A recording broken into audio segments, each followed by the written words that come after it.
April 16th, 2018. This is Tokyo. This is Rakuten. These are Cisco executives invited to a meeting with Rakuten.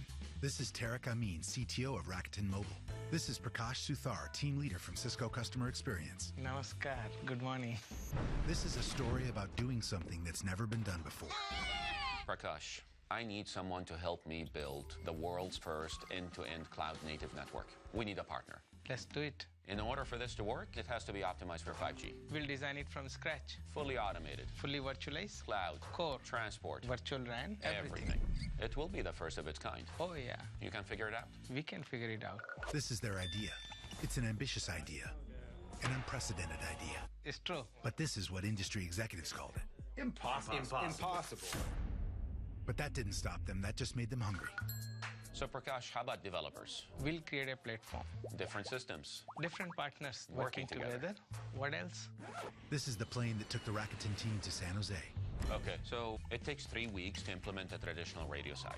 With automation, we can do it in 10 minutes. And more secure. Zero touch. Zero defect. Ready for 5G. Just upgrade the software. This is Tarek's impressed face. This went on for months. We're gonna need new hardware. Then we'll partner with your vendor. But our design? You got it. Then Tarek said, And we want you to manage the whole chain, oversee the integration of vendors and partners. We're on it. February 3rd, 2019. This is Rakuten and Cisco and their impossible idea making their first call. Oh my God. And the world just changed. Rakuten and Cisco Customer Experience. The right solutions, the right technology, most importantly, the right people. Between ideas and invention, there's a bridge. Cisco, the bridge to possible. Every once in a while, an opportunity comes along. A really big opportunity. As in $6 trillion big. Because that's how much business is shifting to the cloud-native countries and the companies that are capitalizing on Wi-Fi everywhere with security. Like the Netherlands, where smart ports and connected highways are helping alleviate one of the most dense transportation networks in the world. In Italy, where Dallara helps automakers around the world make high-performance cars faster and safer. Cisco is digitally transforming their business, the way they work, think, and interact. At Rakuten in Japan, who partnered with Cisco to build the first cloud-based, fully virtualized mobile network. A model for the future of telecommunications around the world. Oh my God. The hyperfast connections and the wildly transfigured networks they will spawn is going to change everything. And only Cisco has the knowledge, the experience, and the solutions to make it happen. Between the internet that's here and the internet that's coming, there's a bridge. Cisco, the bridge to possible. My name's Ami Tank. I've been at Cisco for 20 years. Grace Girls Home is a girls' orphanage in Sri Lanka. We have over 40 girls right now. They come from really difficult backgrounds, tremendous circumstances, yet they have resilience, they've got passion, and they want to grow up to help others. We provide them with housing, care, food, nutrition, doctors, mental health care, dental visits, and all of that. I am the chief of staff, and I manage the board. There's so many ways that technology can be used to end poverty, to help these girls. One is through online education, but we need a way to track it, to manage it, to work with the girls, and to continually kind of improve on it. When you allow a girl to stand on her own 2 feet, either through education, opportunity, exposure, whatever, you can raise a community. My mom, who has just recently passed away, she lived and grew up in pure poverty. She always persevered. Before she passed away, she said, "You've got to continue to give in life because that's the purpose of life." That to me is really what inspires me. One girl said to me, "Promise me when you leave here, you'll be my voice." And I told her, I said, when I leave here, I'm going to tell everybody about you. Between Sri Lanka's lost girls and a future full of opportunity, there's Ami Tank.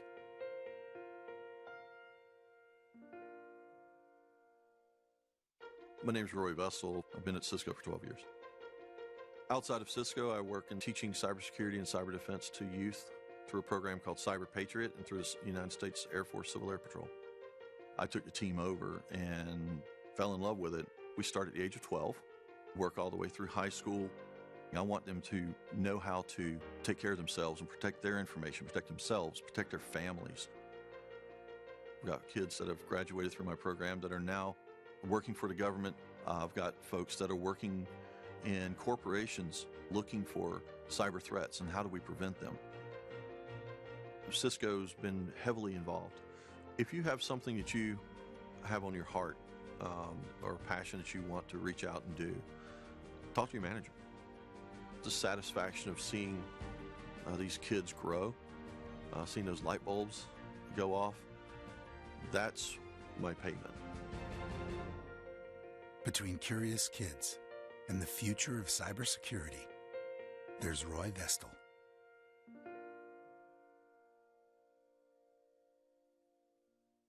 My name is Lucy, is my English name. My Chinese name is Xiu Fan. I come from Beijing, China. I have been working in Cisco for 19 years.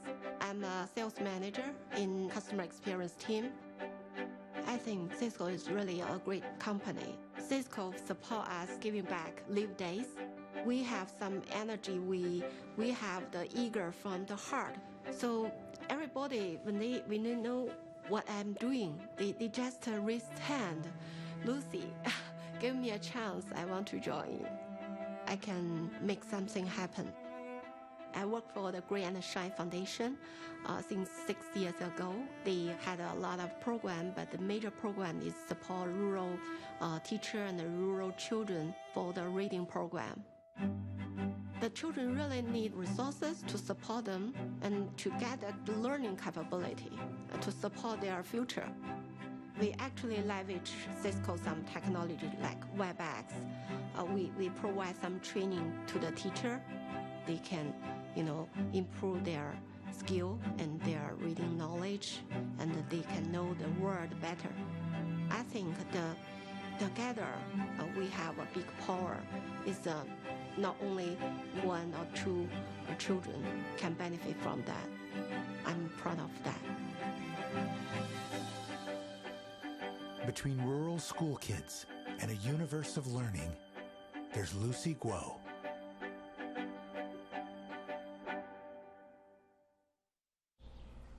Okay, give it a try. Between wisdom and curiosity, there's a bridge. Between ideas and inspiration, trauma and treatment. Gained a couple of more pounds since last time. That's good for the babies. Between the people and their leaders. Affects the heart. How's the hospital? It's been very busy. It was busier today Than yesterday. When are you gonna come back? Collaboration.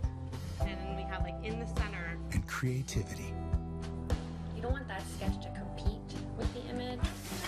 Between the moments that make us who we are and keeping them safe, private, That's great. and secure, there's WebEx.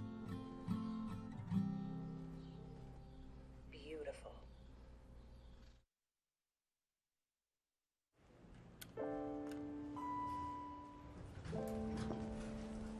I was really good in math and physics.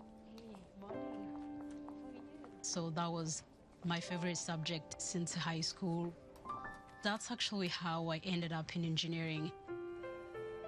My name is Alfonsine Emmanuel Guha. I am a consulting engineer at Cisco in the US. But I was born in Rwanda. It was April 6th, 1994. That night, we heard a loud explosion in the sky. We rushed to listen to our radio, and we learned that President of Rwanda, that his plane was shut down. That was the beginning of the genocide. I was 13 years old. I remember just hiding in the bushes, not sleeping at home at night. My dad was like, hide here, I'm going to find another place where we can safely all hide. As soon as my dad left, we immediately overheard the group of militiamen say that they just killed him. I didn't feel the ground. I didn't feel the air around me. There was no wind. There was no sun. I was already dead.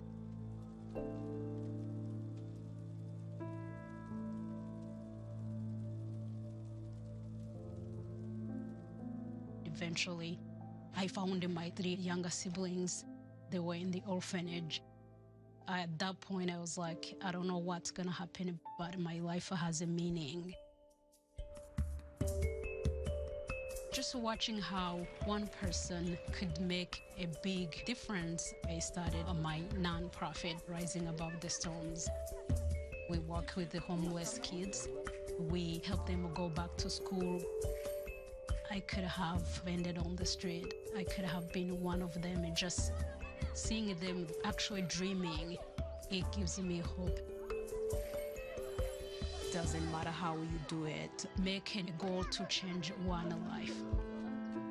Seeing how Cisco has enabled me to do something I love so much, I can't imagine a better feeling in this life. Between survival and inspiration, there's Alphonsine Imanaruguha.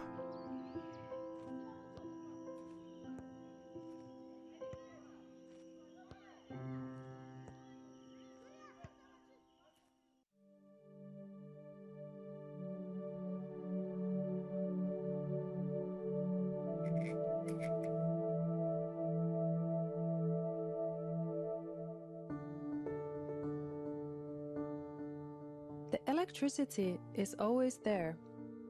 We don't worry about it. We don't think about it. Never do we think about an attack on the power grid.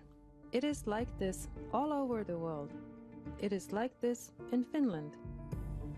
Turku Energia supplies electricity for hundreds of thousands of people.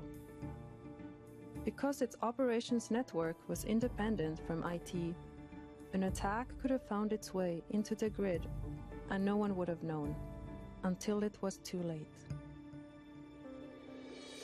By extending the IT network out to operations, Cisco was able to help secure the entire system, both now and in the future. And with Cisco IoT technology, the new virtually fail-proof system is as reliable as it is secure, one unified network. It's why tonight, in Turku, life will go on like it always has and always will. Between on and always on, there's a bridge. Cisco, the bridge to possible.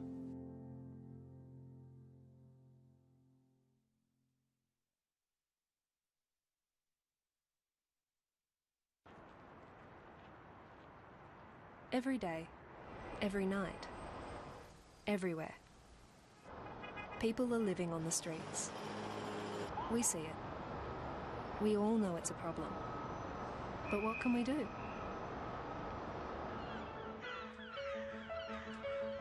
In Brisbane, Australia, 2 young mates decided to do something. They would start small. They decided not to call them homeless. They would call them friends. Then, they outfitted a van with a washer, dryer and a shower and hit the streets of Brisbane to wash their friends' clothes. Orange Sky was born. One van quickly became 2, then 4, then 20. The operation, staff, logistics needed to scale and quickly. So Orange Sky found a partner. Cisco tailored a Meraki network that can grow as they grow. Intuitive dashboards at the head office and robust Wi-Fi in every vehicle let Orange Sky monitor vans and onboard devices remotely via the cloud. Cisco WebEx connects leaders in real time with staff and volunteers, whose energy and enthusiasm is essential to the model's success. What happened? Something wonderful. While friends waited for their clothes to wash and dry, they talked. A simple connection, joining a community, perhaps for the first time in years. If one load of laundry can do that, who knows what's possible? Between cleaning clothes and creating a community, there's a bridge. Cisco, the bridge to possible.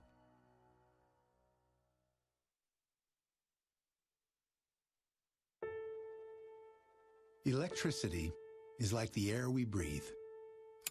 It's always there when we need it, which is always. Evergy serves nearly 2 million commercial, residential, and industrial customers across Kansas and Missouri. Farms, hospitals, businesses, and homes all rely on Evergy to keep the lights on, the food cold, their families warm, and their data safe. So Cisco CX partnered with Converge One, and together they worked with Evergy on a truly radical solution, completely redesigning and revitalizing their network infrastructure by combining Cisco DNA and Cisco ICE. And what typically takes 3 years was completed in just 18 months. One thing that really stood out is the way Cisco stayed with us through the project. It wasn't just a design, implement, sell, and then move on, but it really was about working together with the teams. Converge One and CX's expertise gave Evergy the stability and flexibility their business demands today, while setting them up for the future with an easier-to-manage infrastructure featuring improved reporting and monitoring, ensuring electricity and security is there when we need it, which is always. Between lighting the way and leading the way, there's a bridge. Cisco, the bridge to possible.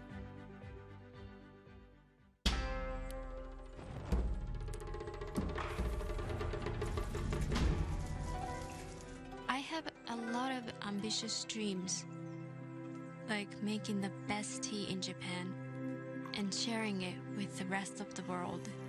This is Namiki Ishiyama. She grows tea with her family in Ibaraki Prefecture, Japan, on their farm established in 1871. Namiki sells her family's tea online at the marketplace created by Rakuten, a global leader in internet services. Namiki's ambitious dreams may come true sooner than she thinks, because the world is about to change. Rakuten has partnered with Cisco to do something that has never been done before, to build a new mobile network, cloud-based, fully virtualized, and optimized for the coming 5G revolution. This is Tarek Amin, CTO at Rakuten Mobile. My belief is this platform is going to change everything. This is 5G. More data, more power, new tools we can't yet imagine, artificial intelligence in the palm of our hand. Making connectivity affordable. I think Rakuten and Cisco is going to do that, and that's going to change the ecosystem of telecommunication in this country and across the world. What will 5G mean to Namiki's tea business? Rakuten and its partner Cisco are excited to find out. My husband and I are 6th generation tea farmers. My son will be the 7th generation. That is my dream. Between tradition and transformation, there's a bridge. Cisco, the bridge to possible.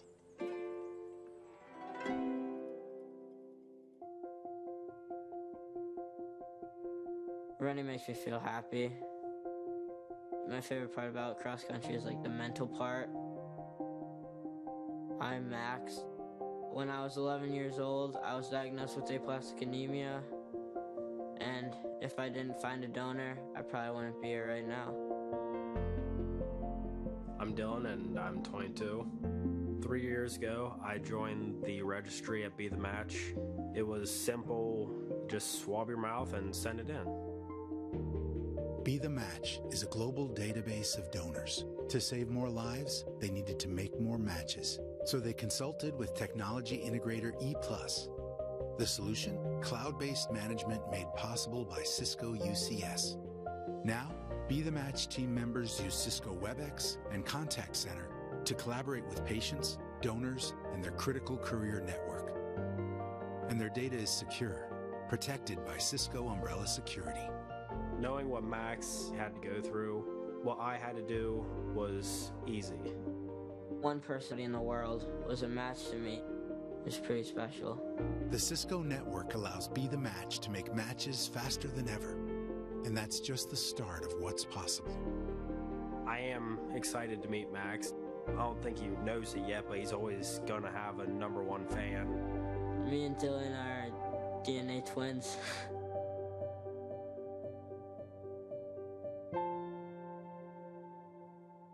Dylan's like my brother. Between a life-threatening disease and a life-altering donation, there's a bridge. Cisco, the bridge to possible.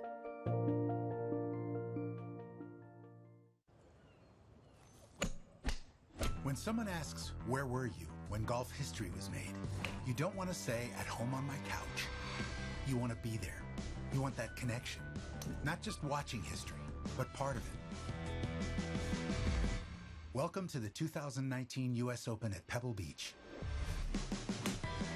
The first U.S. Open championship in history to bring fully secure course-wide Wi-Fi to fans, players, broadcasters, and event organizers. We're not just talking about players' scores and ball positions. This is intent-based networking, the power of Wi-Fi 6 and data analytics in concert. Delivering super-fast connectivity, real-time video, sharing, wayfinding, and top tracer technology. For any event, any size, anywhere, this is Cisco's legendary network expertise to go. Now everyone, on the course and at home, can be part of the moment. Where were you when history was made? Between the game and the game as you've never known it, there's a bridge. Cisco, the bridge to possible.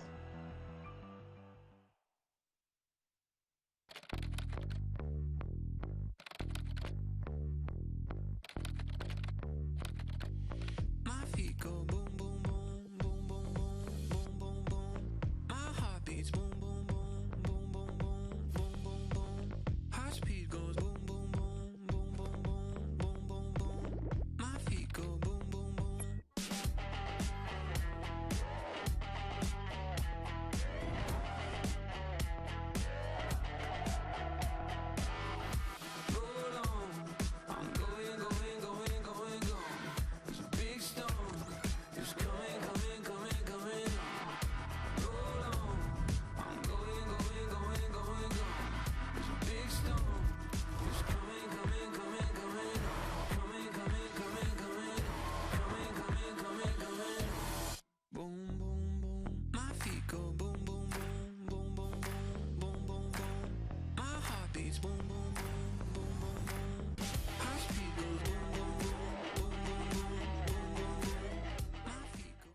April 16th, 2018.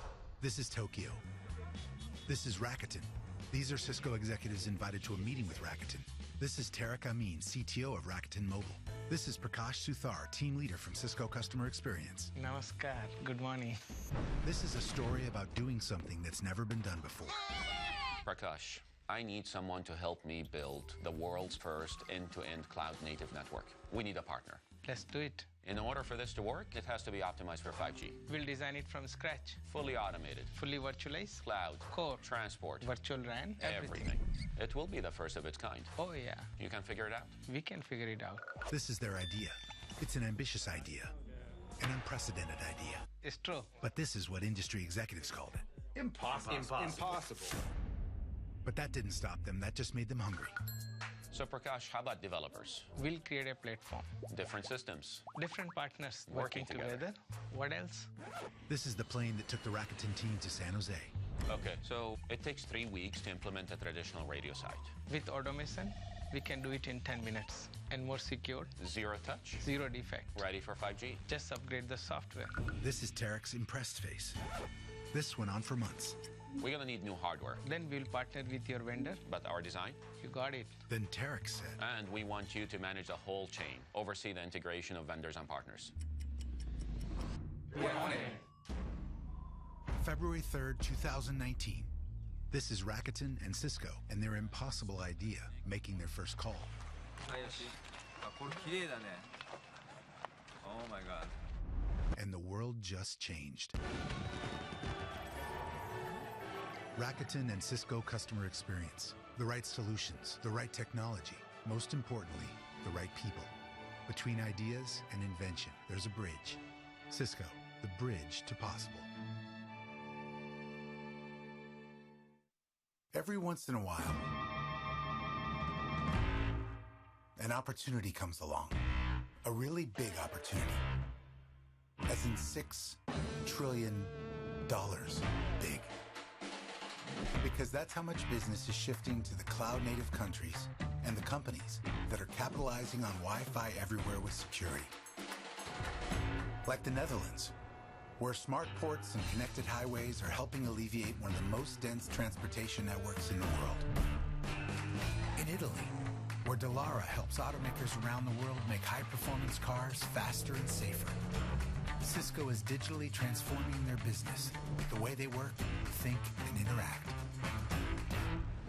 At Rakuten in Japan, who partnered with Cisco to build the first cloud-based and fully virtualized mobile network. A model for the future of telecommunications around the world. Oh my God. The hyperfast connections and the wildly transfigured networks they will spawn is going to change everything. And only Cisco has the knowledge, the experience, and the solutions to make it happen. Between the internet that's here and the internet that's coming, there's a bridge. Cisco, the bridge to possible. My name's Ami Tank. I've been at Cisco for 20 years. Grace Girls Home is a girls' orphanage in Sri Lanka. We have over 40 girls right now. They come from really difficult backgrounds, tremendous circumstances, yet they have resilience, they've got passion, and they want to grow up to help others. We provide them with housing, care, food, nutrition, doctors, mental health care, dental visits, and all of that. I am the chief of staff, and I manage the board. There's so many ways that technology can be used to end poverty, to help these girls. One is through online education, but we need a way to track it, to manage it, to work with the girls, and to continually kind of improve on it. When you allow a girl to stand on her own 2 feet, either through education, opportunity, exposure, whatever, you can raise a community. My mom, who has just recently passed away, she lived and grew up in pure poverty. She always persevered. Before she passed away, she said, "You've got to continue to give in life because that's the purpose of life." That to me is really what inspires me. One girl said to me, "Promise me when you leave here, you'll be my voice." And I told her, I said, "When I leave here, I'm going to tell everybody about you." Between Sri Lanka's lost girls and a future full of opportunity, there's Ami Tank.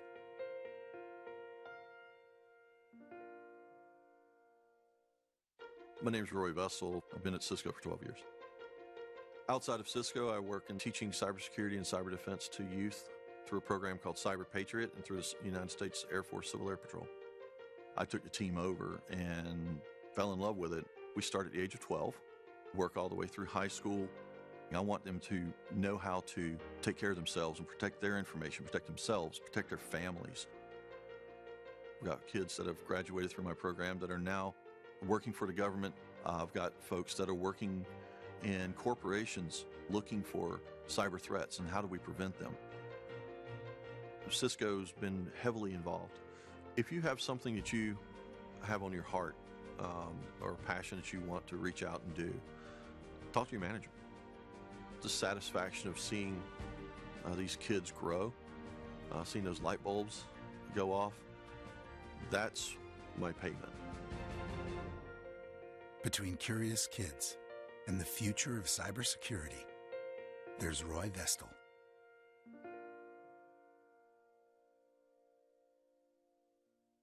My name is Lucy, is my English name. A Chinese name is Xiufan. I come from Beijing, China. I have been working in Cisco for 19 years. I'm a sales manager in customer experience team. I think Cisco is really a great company. Cisco support us giving back live days. We have some energy. We have the eager from the heart. So everybody, when they know what I'm doing, they just raise hand. Lucy, give me a chance. I want to join. I can make something happen.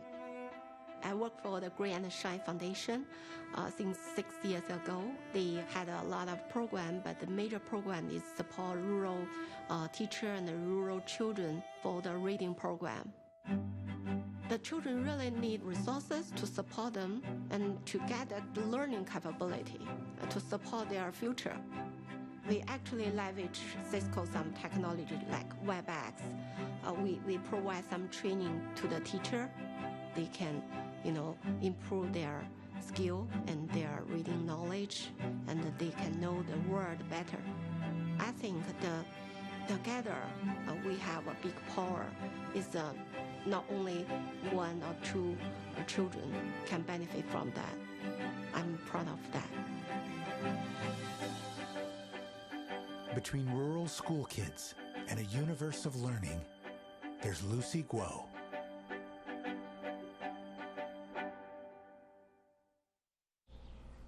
Okay, give it a try. Between wisdom and curiosity, there's a bridge. Between ideas and inspiration, trauma and treatment. Gained a couple of more pounds since last time. That's good for the baby. Between the people and their leaders. Affects the heart. How's the hospital? It's been very busy. It was busier today Than yesterday. When are you gonna come back? Collaboration And then we have in the center. and creativity. You don't want that sketch to compete with the image. Between the moments that make us who we are and keeping them safe, private, That's great. and secure, there's WebEx. Beautiful.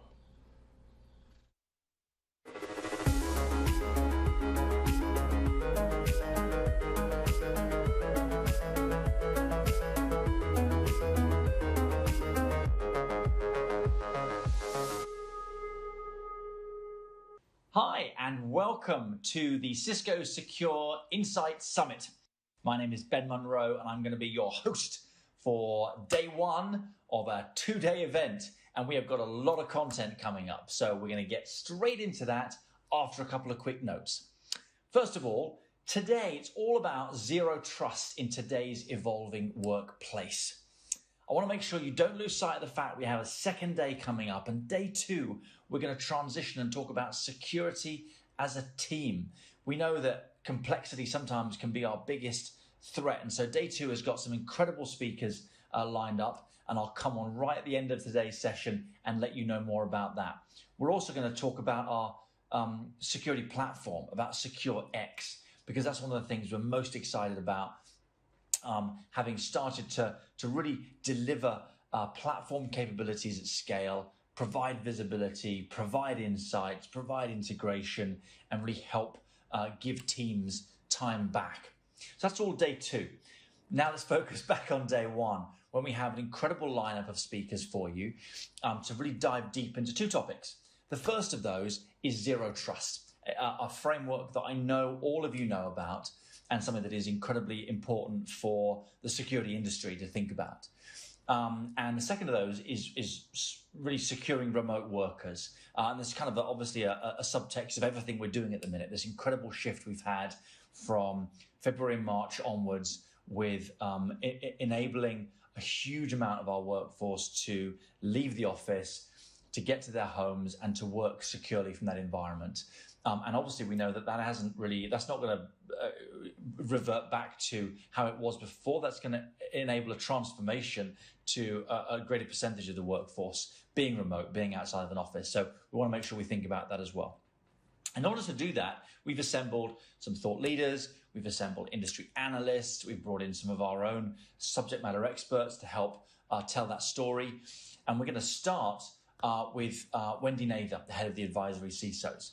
Before we do that, a couple of quick housekeeping announcements and just some context on today. We're broadcasting right now live across 25 countries in the region, reaching a massive audience. And we want to make sure that you tell all your friends, your co-workers and your colleagues. So if you're watching it on social media, on Twitter, on Facebook, or one of the platforms, please share. This is going to be live for the next hour or so, and your colleagues are not going to want to miss some of the speakers we have lined up, including Chase Cunningham, who literally wrote the book on Zero Trust. So let's make sure we stay tuned for Chase. If you're watching it on cisco.com on the web, right now below me, you should see the URL that you can use to share with your colleagues. Again, we're broadcasting across 25 countries, 4 different languages outside of English. This is being presented in. So there's translations into Japanese, into Korean, and into both simplified and traditional Chinese. So we're doing what we can to reach the broadest audience possible with this incredibly important information. If you've got questions as you watch the content, Andy Burke and his team of specialist panelists are on standby waiting for your questions, which you can put into the Q&A panel here. We'll do our best to answer everything live, and if we don't, we'll get back to you and make sure you get the information you're looking for. And if you're sharing this on social media, please use the hashtag Cisco Secure Summit. Right, let's get on with the day. I'm going to welcome now Wendy Nather, someone who is a thought leader, who you may know from some of her many conference talks and presentations where she espouses a message of simplicity, a message of inclusivity, and really talks about some of the ways that you can think beyond just the technology of security and think about this as a people challenge, as a people question. She's inspiring. She has worked not only as the head of advisory CISOs for Duo and now with the same role at Cisco, but she's also worked as a CISO herself in banks and in the finance sector in the US and in Europe. She's worked as an analyst, as a leader of analysts at 451, and she's also worked as a director of research at the retail ISACA. So plenty of industry experience and an all-round wonderful human being, someone who I'm proud to call a friend. And so without further ado, give a welcome wherever you're watching this to Wendy Nather. Over to you, Wendy. Hello, everybody, and thank you so much, Ben, for that introduction. I'm Wendy Nather, and I would like to say hi to everybody out there from my bunker here in Austin, Texas. I'm going to talk today, starting off this day of insights, about CISO priorities. Now, some of you are CISOs and you already know what your priorities are, but I thought you might be interested in some of the things that your peers have told us, because very recently we went and did a survey of CISOs from very different areas, big companies and small companies and different industries, to find out what projects they just finished, what they're working on now, and what they're planning to start working on. In other words, what's top of mind for them right now. And as you know, it's been a very turbulent time. So we were very interested in finding out what they are working on as a result of everything that's been going on. So let me tell you about a few of those. Here are the 3 main categories, and we're going to go through them one by one. These are the categories that just about everybody mentioned, without exception. The first category is cloud migration and security, because yes, people are still migrating to the cloud, and they're still very concerned about being able to secure the cloud and their resources and their data in it. And the important things to know about this is it's both public and private cloud. They are still building private clouds in some of their data centers, and they're also trying to secure access to things like infrastructure as a service, SaaS applications, third parties, and so on. They're also concerned about securing workloads, because it's not just securing applications, it's securing the workloads that their developers are using, because that's often an attack vector, as well as the workloads that they're using in production or that they're sharing with partners. They're trying to get greater visibility because, as everybody knows, once you move something to the cloud and it's not on your infrastructure anymore, you don't necessarily have the visibility that you're used to. So sometimes you have to negotiate that visibility. And service integration is something else that a lot of CISOs were mentioning, making that seamless, making that perform better. The next category is, of course, remote work, not a surprise to anybody.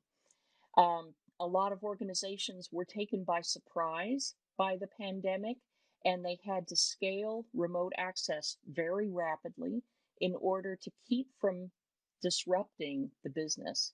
Availability was a big, big issue. And a lot of organizations already had remote access, but it was only for administrative users or a few remote users. And suddenly they had to roll it out to everybody.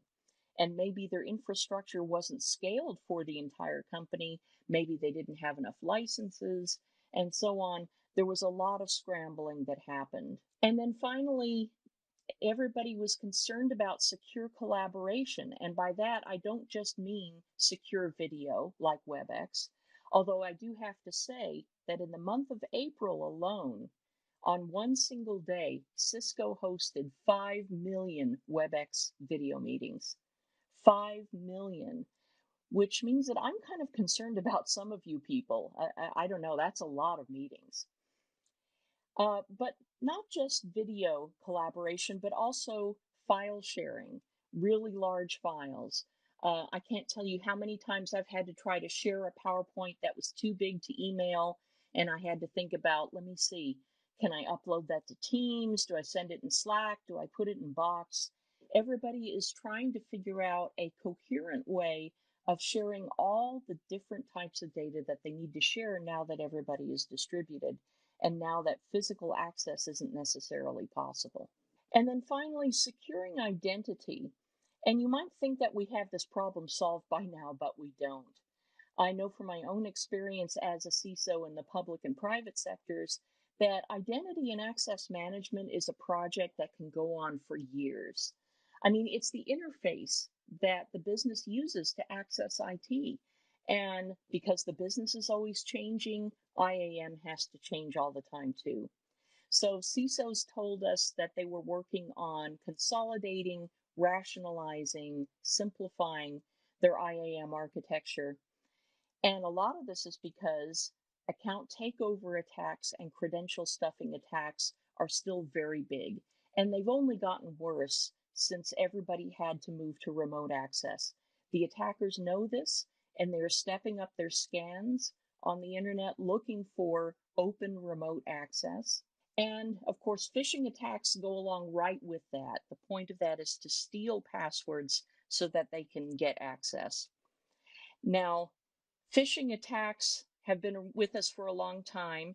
It's just that some of the subjects of the emails have changed. But all of this has led to the idea that CISOs want to make things easier for their users. And they also want to cut back on these attacks. And all of this is leading to the trend that we're calling passwordless. Now, it may not mean that we can completely get rid of passwords. It can mean that we use fewer passwords, that we use more single sign-on, and that for the users, it means that they have to remember and type less. And that improves the experience for them, and it also prevents them from having to deal with these credentials being stolen. If you're using multi-factor authentication, for example, then it doesn't matter if an attacker gets a password because it won't help them get in. So I'm happy to mention that Duo already has a working implementation of web authentication, WebAuthn, which is a standard that is working in the direction of passwordless.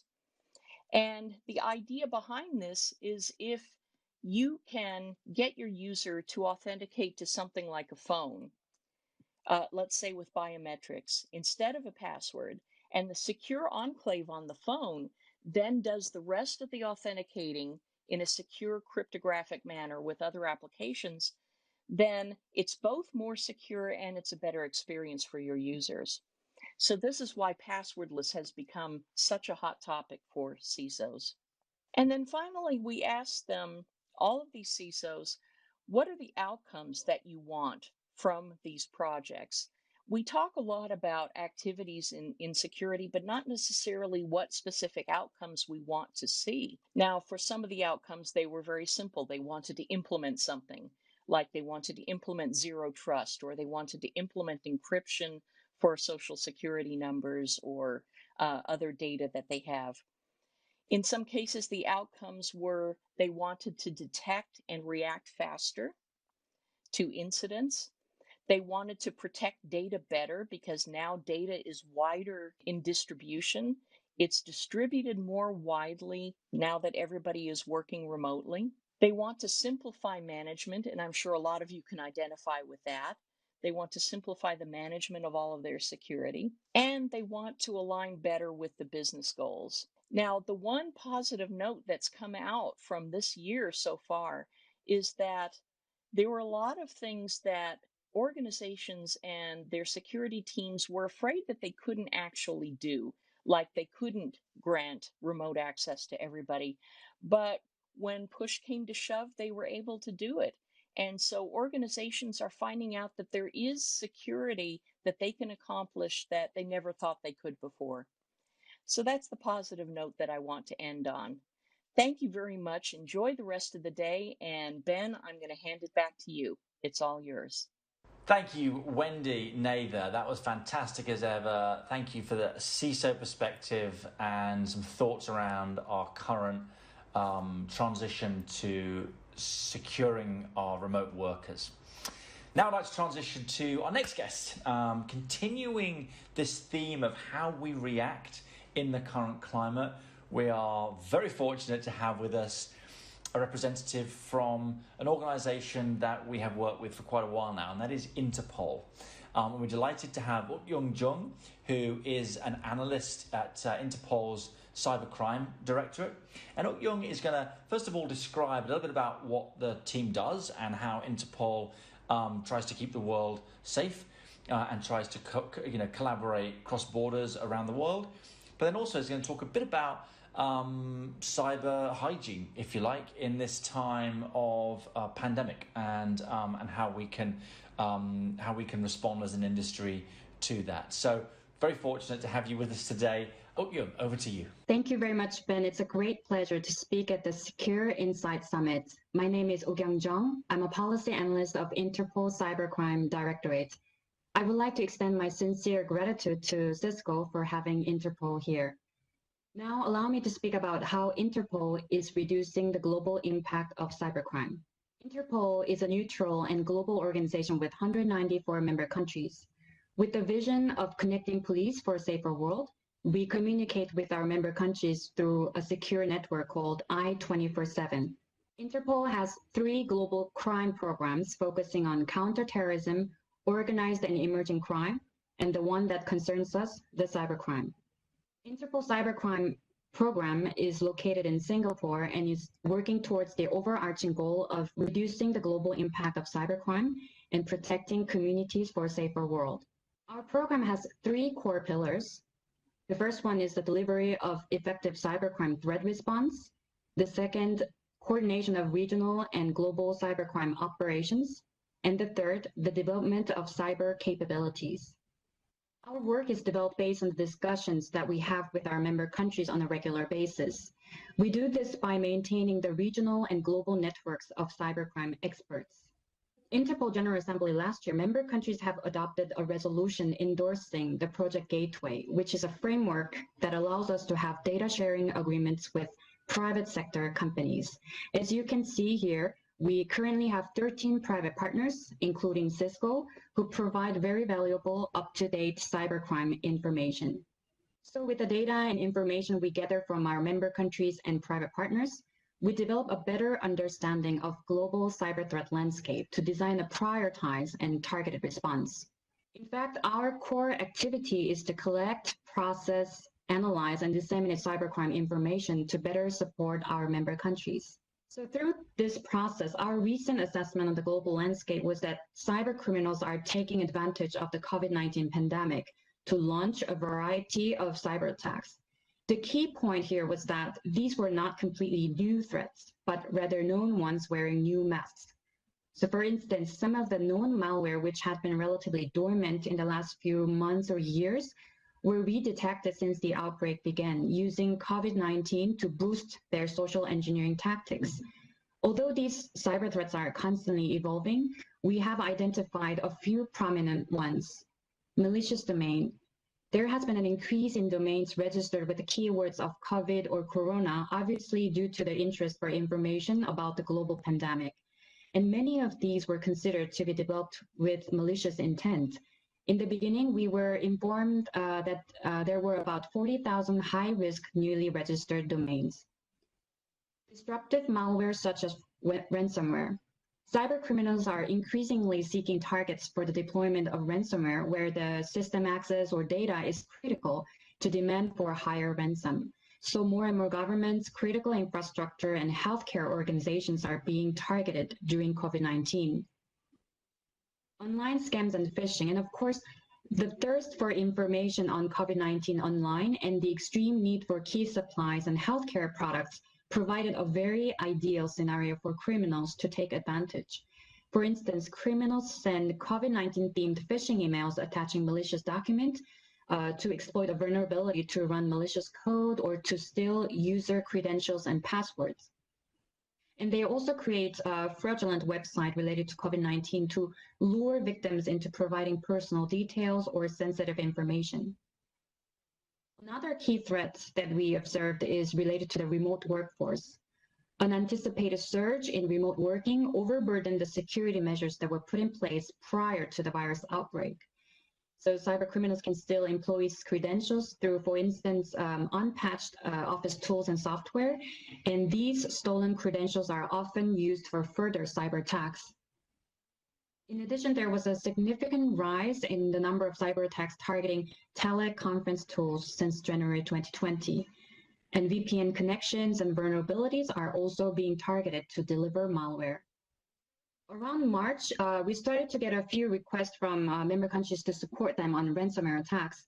So we have issued a purple notice, which is similar to the famous Interpol red notice, but this is more about the crime itself, to inform all our member countries on the fact that the organizations at the forefront of the response to the COVID-19 outbreak are being the target. Cybercriminals were using ransomware to hold hospitals and medical centers hostage, preventing them from accessing vital data and systems related to patients and medical devices. So we have provided our support to these victim organizations in terms of technical guidance for recovery and prevention of further damage.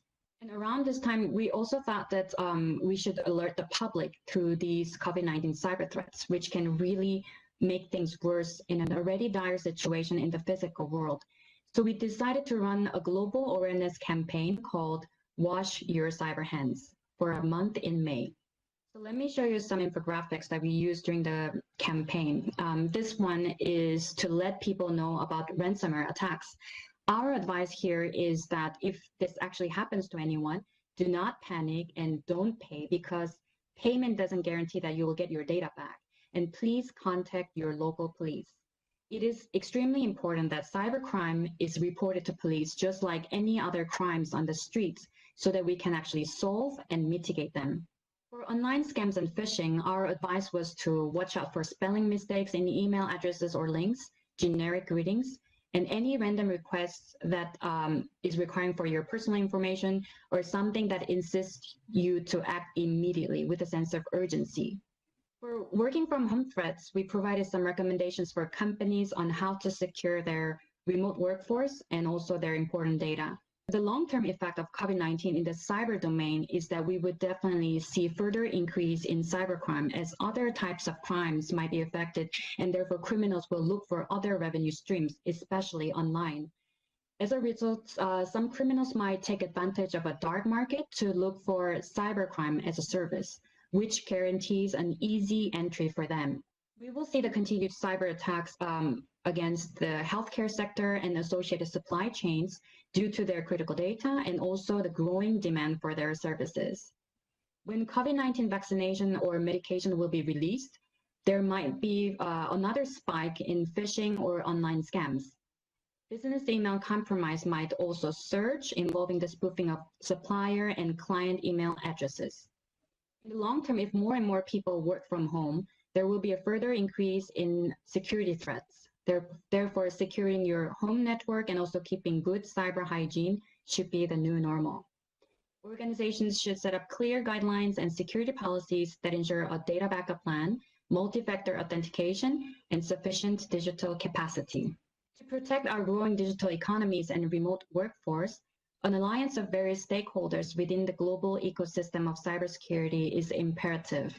An Interpol cybercrime program is ready to enhance partnerships with not only law enforcement communities and private partners, but also with national CERTs, international and regional organizations, NGOs, civil society, and global governance fora. All these efforts are to make the world a safer place, whether it's on the street or in the cyberspace. Thank you very much, everyone, and back to you, Ben.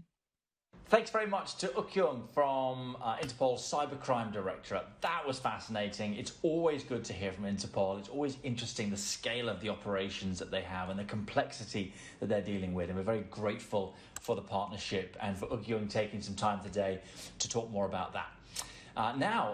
Again, keeping with the theme of securing remote workers, I want to welcome one of my colleagues on to talk a bit more about that. If you're just joining us, this is the Cisco Secure Insight Summit. We're grateful for your time today. If you're watching on social media, please share it. If you're watching this on the website, I think right now you should see the URL below me that you can use to share. And please make sure you use the hashtag Cisco Secure Summit. This is being broadcast across 25 countries and in 4 languages, not including English. So, welcome. And on with the next topic.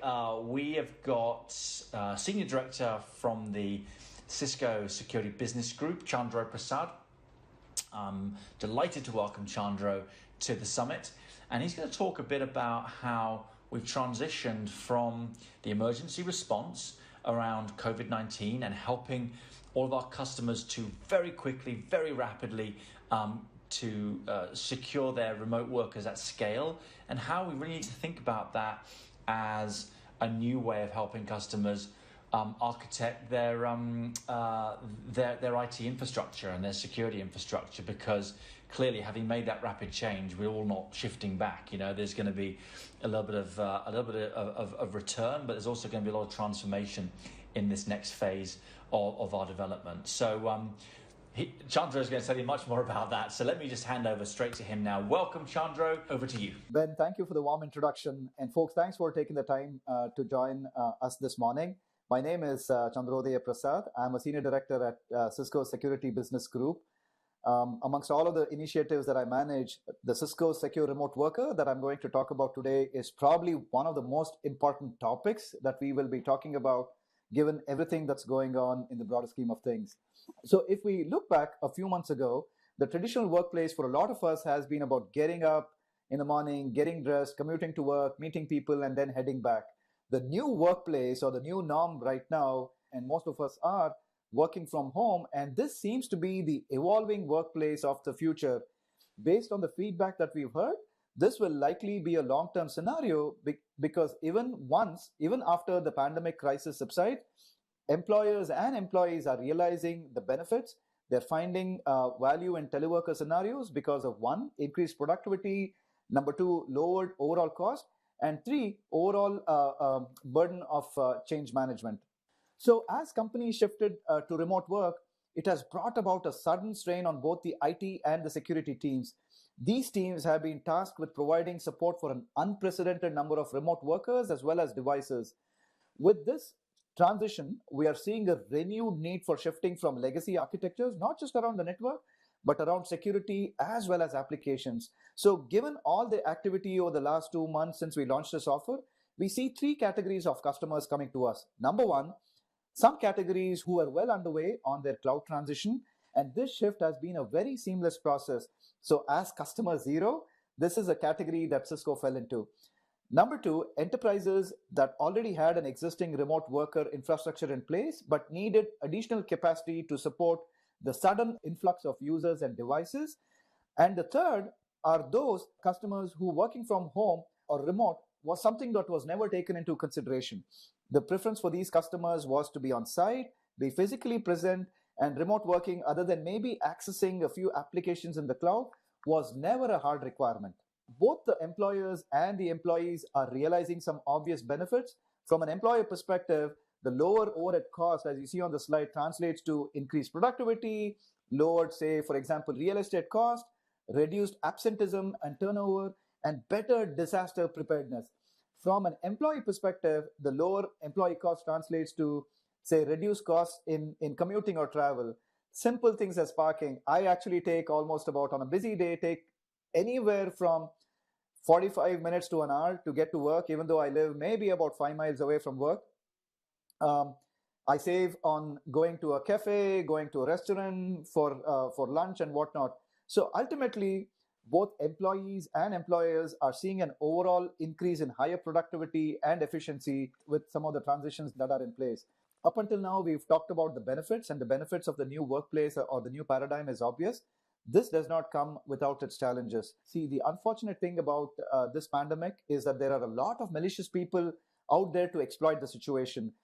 These malicious activities can be phishing, can be state-sponsored elections, numerous reasons. So in addition, the home network is not so simple anymore. When I think about my own home network, between my wife and my kids, we've got a bunch of devices, both corporate owned and personal, as well as smart devices like my security cameras, my smart lighting systems, my smart water sprinkler systems, all accessing and sharing the same resources on the network. So from an end customer perspective, there is a demand to have the same experience and the same security posture as they did in the corporate enterprises.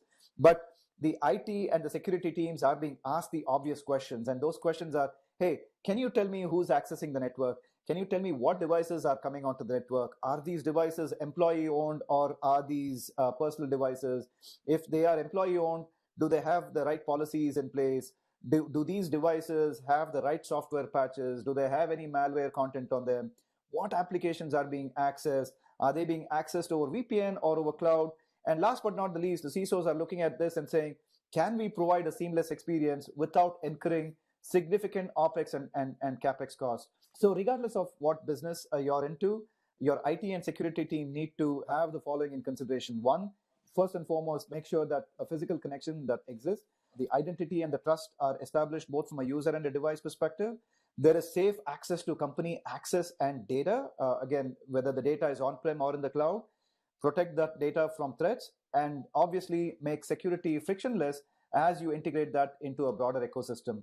As the pandemic came about, we addressed the immediate security concerns and the impact of increased remote workers by offering a solution that helped our enterprises and enabled their employees to, one, work from anywhere, be it on their personal devices, corporate-owned devices, or on their mobile devices. Secondly, help them verify user identities and make sure that the device trust was established, providing access to corporate applications, and confidently work while protecting for malicious content, malicious internet destinations, both on the network and off the network. As part of our secure remote worker offer, which was launched on the 12th of March, Cisco is providing extended free licenses and expanded usage counts at no additional cost for the following 4 products. And the 4 products that are included as part of these offers are the Cisco AnyConnect Mobility Client, Duo which provides multi-factor authentication, Umbrella DNS, which protects users either off-net or on-net, and last but not the least, Cisco's Advanced Malware Protection for Endpoints, or AMP for Endpoints as we call it.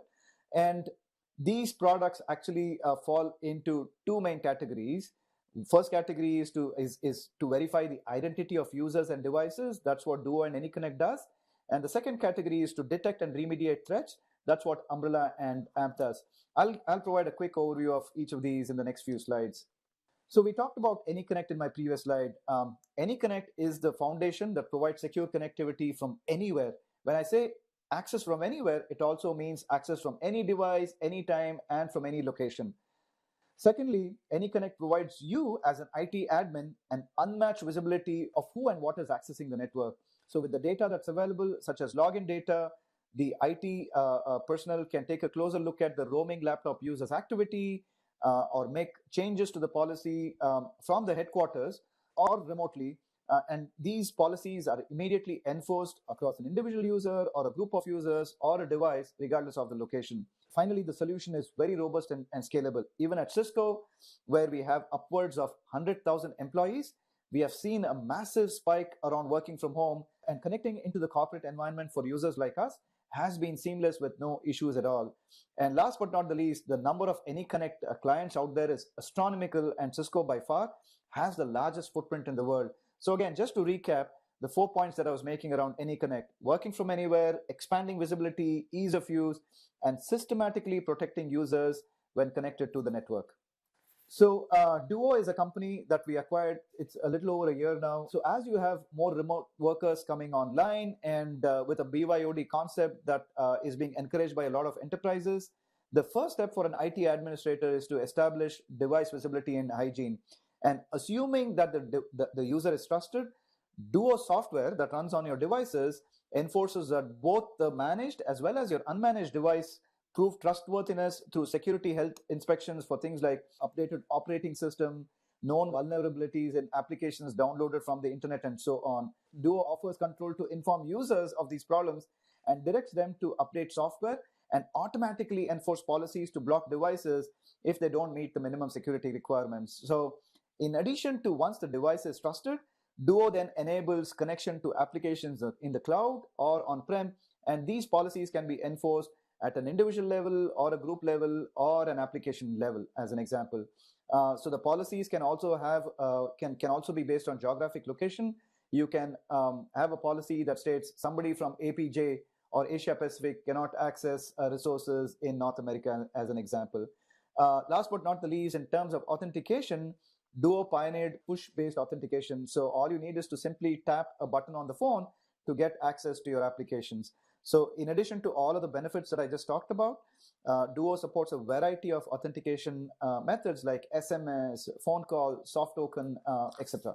I spoke to you about IoT devices. I spoke to you about cloud first. I spoke to you about malicious websites that are out there and bad actors. Over 90% of the malware that is running on your machine wants to establish a connection back into your command and control. What happens if that malware running on your home network, be it on your corporate device or on your personal devices, establishes a secure connection to that command and control? The damage is unprecedented, as we all know. They can encrypt your machine, they can deploy ransomware, a bunch of things.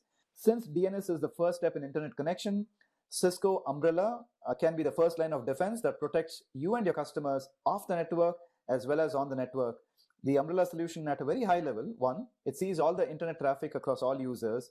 It blocks attacks earlier, even before they get onto your endpoint or onto your network.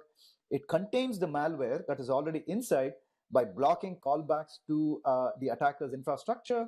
And last but not the least, it easily enforces web filtering using content for 80 plus content categories. So extremely, extremely powerful solution. Last but not the least is Cisco AMP for Endpoints, which is a cloud-managed next-generation endpoint security solution that not only prevents cyber attacks, but also rapidly detects, contains, and remediates malicious files if they evade defenses and infiltrate your endpoints, even before the damage can be done. So long story short, Cisco Umbrella and Cisco Endpoints together provide the first and the last line of defense to help you prevent and detect and respond to attacks before the damage can be done. Umbrella prevents connection to malicious destinations and command and control callbacks at the DNS layer and IP layers, while AMP works at the file to prevent the initial malware execution, and it tracks file behavior over time. Again, all these solutions that I just talked about is backed up by our industry-leading threat intelligence capability called Cisco Talos. Some of you might be aware of what Cisco Talos is. The volume of data that we process via Talos is unbelievable. We block 20 billion threats daily, as you see on your slide. Talos is a group comprised of 300 plus PhD level graduates working 365 days, 24 hours, mitigate threats. It is the largest non-government threat research organization on the planet. Our principle is very simple. You can't protect what you can't see. So we see more threats, more malware, more attacks than any other security vendor in the world. So when you see more, obviously you can block more. And the good news is Cisco Talos is available for free and comes with any Cisco product that you buy. So all these is a part of Cisco's broader approach to security stacks across three main pillars: the endpoint, the network, and the cloud. We've got a rich, robust portfolio that covers all these three major pillars, and all of these are extremely well integrated. Plus, the platform is open to third-party integration.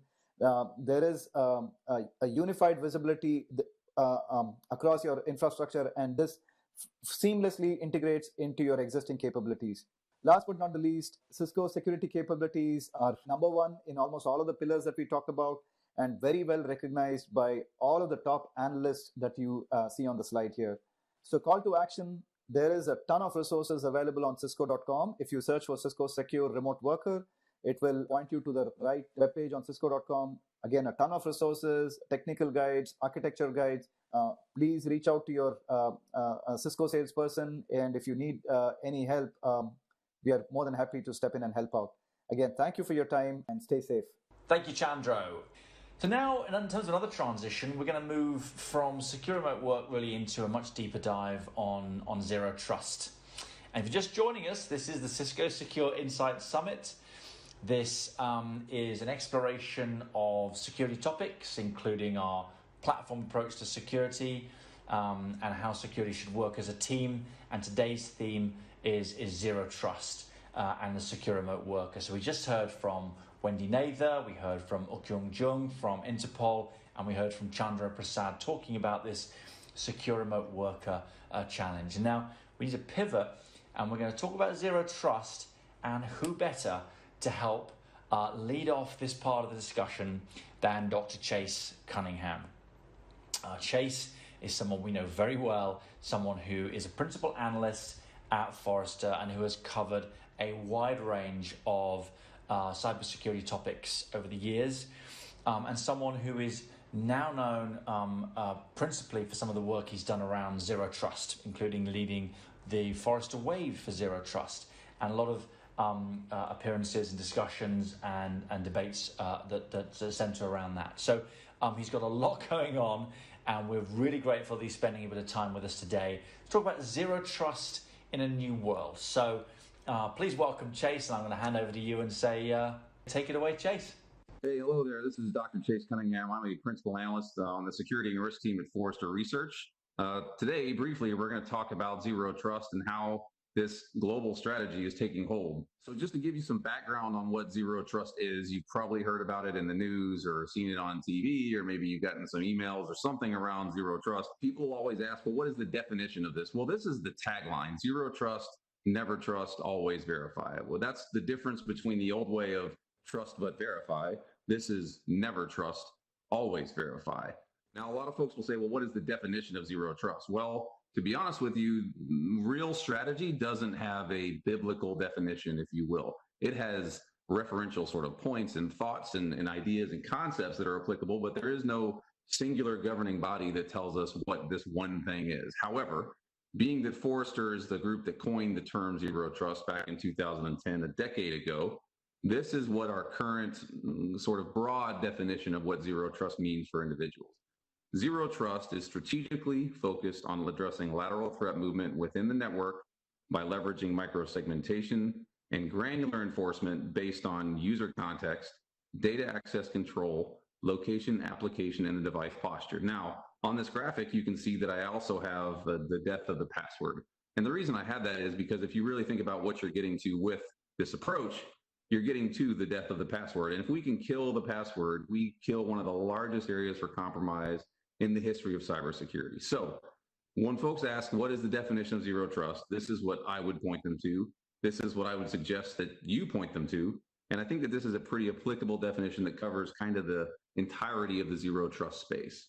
Now, because you've heard of ZT and because we're talking about it, let me give you a little bit of history on this and let you know why this is not necessarily just a flash in the pan, something that we just came up with recently. So Zero Trust actually goes all the way back to 2004. Late 2003, to be perfectly honest, with a group called the Jericho Forum.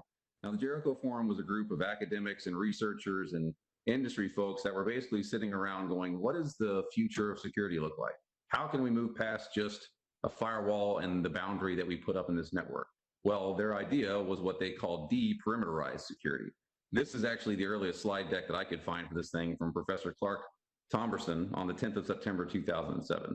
So this is what I consider to be one of the sandstones, if you will, or Sanskrits for early ZT. The idea being it was no perimeter, it was outside the bounds of regular enterprise security, and it was something that was going to be much more dynamic in nature than just big walls, bad guys on one side, us on the other. So ZT really started in 2004. Jericho Forum was formally established. Really talking about network access control was what they were getting into. The next step from firewalls. You probably heard about next-gen firewalls and those type of things. All of that was kind of bubbling up around this particular time. Fast forward 2010, Forrester I had an analyst named John Kindervog who was reading a bunch of research and had this idea of, well, deperimeterized security actually sounds a lot like removing trust from infrastructure, which is a human emotion. So he coined the term zero trust. And it kind of sat there for a while. Now move forward a little bit more towards 2014. You get into Microsoft assuming breach, Google publishing their Beyond Corp methodology and infrastructure. 2016, 2017, you get a book, you get a lot of stuff around conditional access. And now 2020-ish, we're getting into moving into the passwordless world where we're using identity to really be the crux of this whole ZT organizational infrastructure, architecture, dynamism, all that. And if you look at the bottom, you can kind of tell when we were focusing on the network way back 2003, 2004, which remember that's 16 plus years to now where we're getting into identity. This is much more dynamic. This is where we tend to think that things change and manipulate and move. So this is where ZT kind of stands today, is identity is at the core of this ZT infrastructure. So zero trust architecture, this is what one typically looks like. Identities, devices, data applications, infrastructure, networking, visibility analytics, automation, orchestration. With everything in the center of this being orchestrated by some sort of brain, some sort of policy engine, some sort of something that is basically saying, you can talk to this and not to that. In the middle of all this, I will use telemetry, I will use information, multi-factor, out-of-band, device inventory, all those things to make this all work together. In the real world, this is what an emblematic zero trust architecture and infrastructure looks like. And this is what most organizations are trying to move to. If you look at Beyond Corp, if you look at the DoD's NIST 800-207 series, whichever sort of architecture you really dive in on, this is what, in general, a ZT system should look like. So zero trust really is about a singular strategy over multiple avenues in a long life cycle. If you think about cybersecurity, you think about the space, there are multiple avenues, there are many problems that you have to solve. This is going to take a long time. There is no way that you're just going to hit a zero trust button and suddenly be zero trusty. This is going to take a lot of time. Think about it. You've probably spent 20, 30, in some instances, 40 years building that infrastructure. So if that's the case, how could you possibly think that you're just going to rip it apart, replace, and turn it over, and all of a sudden it's going to be some whole other strategy that's applied? This is going to take a long time. A lot of the organizations I deal with are looking at 10-year life cycles. And I think that that's pretty conservative. If you've dug a hole for 20 years, getting out of it in half the time, probably pretty practically applicable. And let me remind you that being compliant is not a strategy. If being compliant was a strategy, no organization that was compliant would ever have showed up on USA Today. Many, many organizations have been breached that were fully compliant. Compliance is not a strategy. Being compliant is needed to do business because there are laws and legalities and those type of things, but being compliant and in compliance is not a strategy. Being secure is not a strategy. No organization out there is ever going to say, we want to be less secure, or we're good with our current level of security. Everyone wants to be more secure. That is not a strategy. That is something that you do with your strategy being implemented. And implementing controls and technology is not a strategy. If you're implementing more stuff, you're just buying more things and throwing it at the problem, and maybe you get it right, maybe you don't. In reality, if implementing controls and technology was the win, we would have already won this game, because we've spent hundreds of billions of dollars to get towards a more secure end state. But compliance has failed us. Being secure has not enabled that outcome, and buying more stuff and throwing it in the mix has not actually equaled security. So zero trust, the reality of it is, the reason why it's taking off like it is because this is a singular strategy over multiple avenues that comprises the entirety of security space in a long life cycle. Now, the tenets of zero trust can change slightly differently, but really this is what we think you're coming to when you're getting into ZT. You focus on the outcomes, and what I mean by the outcomes is I don't necessarily mean security outcomes. I mean business outcomes, more clients, more money, more optimized budget, better use of resources, all those things that make businesses better, because at the end of the day, what security is actually supposed to be is the department of go, not the department of no. If we as security people focus on enabling business and make it more secure, make it more effortless, make it more powerful for the end users, the clients, the customers, all those folks, we win because they win. It changes the game when you focus on the outcomes and you're actually able to have the conversations around, look, if you do these things because of my strategy, I will help you grow the bottom line. Business folks understand growing the bottom line. They don't understand buying more firewalls or more IDaaS or more PAM or whatever else. So focus on the outcomes for the business. Design from the inside outside. Think about the micro to the macro. Stop solving for being more secure. Start solving for, let's solve our identity and access management problem. And we're going to do it 100%. And we're going to do all the things we have to do. And we're going to move to the next thing. Not having 3 or 4 or 5 parallel threads and never getting any one of them done, because that just leaves you open for more avenues of compromise. Starting with the assets and data that needs protection, think about what is critical to the organization. If you got breached, what would cause detriment and failure? That's what you focus on protecting first. It used to be you would say, let's put micro perimeters around a particular data asset. Well, in reality, that's not necessarily practical. What we're trying to get to is taking care of the most practical things in the center of that graphic and working our way around it with those other core capabilities. Think about who or what needs access and why they need access. Access is actually what kills organizations, compromises, and breaches. If a user has more access than they need for the purposes of doing their job, that's a problem, because when that user gets breached, the bad guys have all those accesses to go towards all those assets. Need to know and least privilege. There should not be things in dev that have access to stuff in HR just because it was spun up that way. Do they need to know it? Do they need to have access to it? And if so, they only get the least privilege that they need in order to do that work role. That's what we're trying to get to. And lastly, inspecting and logging all traffic. A lot of times folks think that ZT means having the best analytics all the time. It doesn't necessarily mean that. What it means is having the best analytics, the best telemetry, the best data that enables automation, orchestration, visibility, and analytics, so that you can secure these other core components across the entirety of that infrastructure and space. Inspecting and logging all traffic is how you do that. But you should be focusing on the outcomes that come from doing things like need to know, least privilege, access, assets that need protection, and focusing on inside to outside. This is what the entirety of ZT and our research-based approach to it makes the most sense. And I think if you really dive in on this and you understand the criticalities, the inner workings, and the core components that are necessary to enable ZT, this is what good zero trust looks like. Thank you to Dr. Chase Cunningham, Principal Analyst at Forrester, for that look at the zero trust in a new world. And you're going to hear a lot more from Chase in the months to come. Now let's transition to Cisco's perspective on zero trust. So we heard about the industry definition. We heard a bit more about where that's going. Now we'd love to present you with our thoughts. This is a Cisco Secure Insight Summit, and it's now time for Cisco's response to zero trust. And we boil it down to 3 W's. We have an enormous portfolio of products that we work with our customers on in various different combinations, and we've built our security platform, Cisco SecureX. We recognize that for customers of different sizes, in different industries, in different countries, facing different levels of their own security maturity journey, the answer to zero trust can seem bewildering, as with any of the frameworks that we apply in the security industry. So we came up with 3 W's that is the starting point, that are like the starting building blocks for zero trust. It isn't a silver bullet solution, but it's a place to begin from. And those 3 W's are workload, workplace, and workforce. And you're going to hear from Cisco security experts in each of those in just a moment.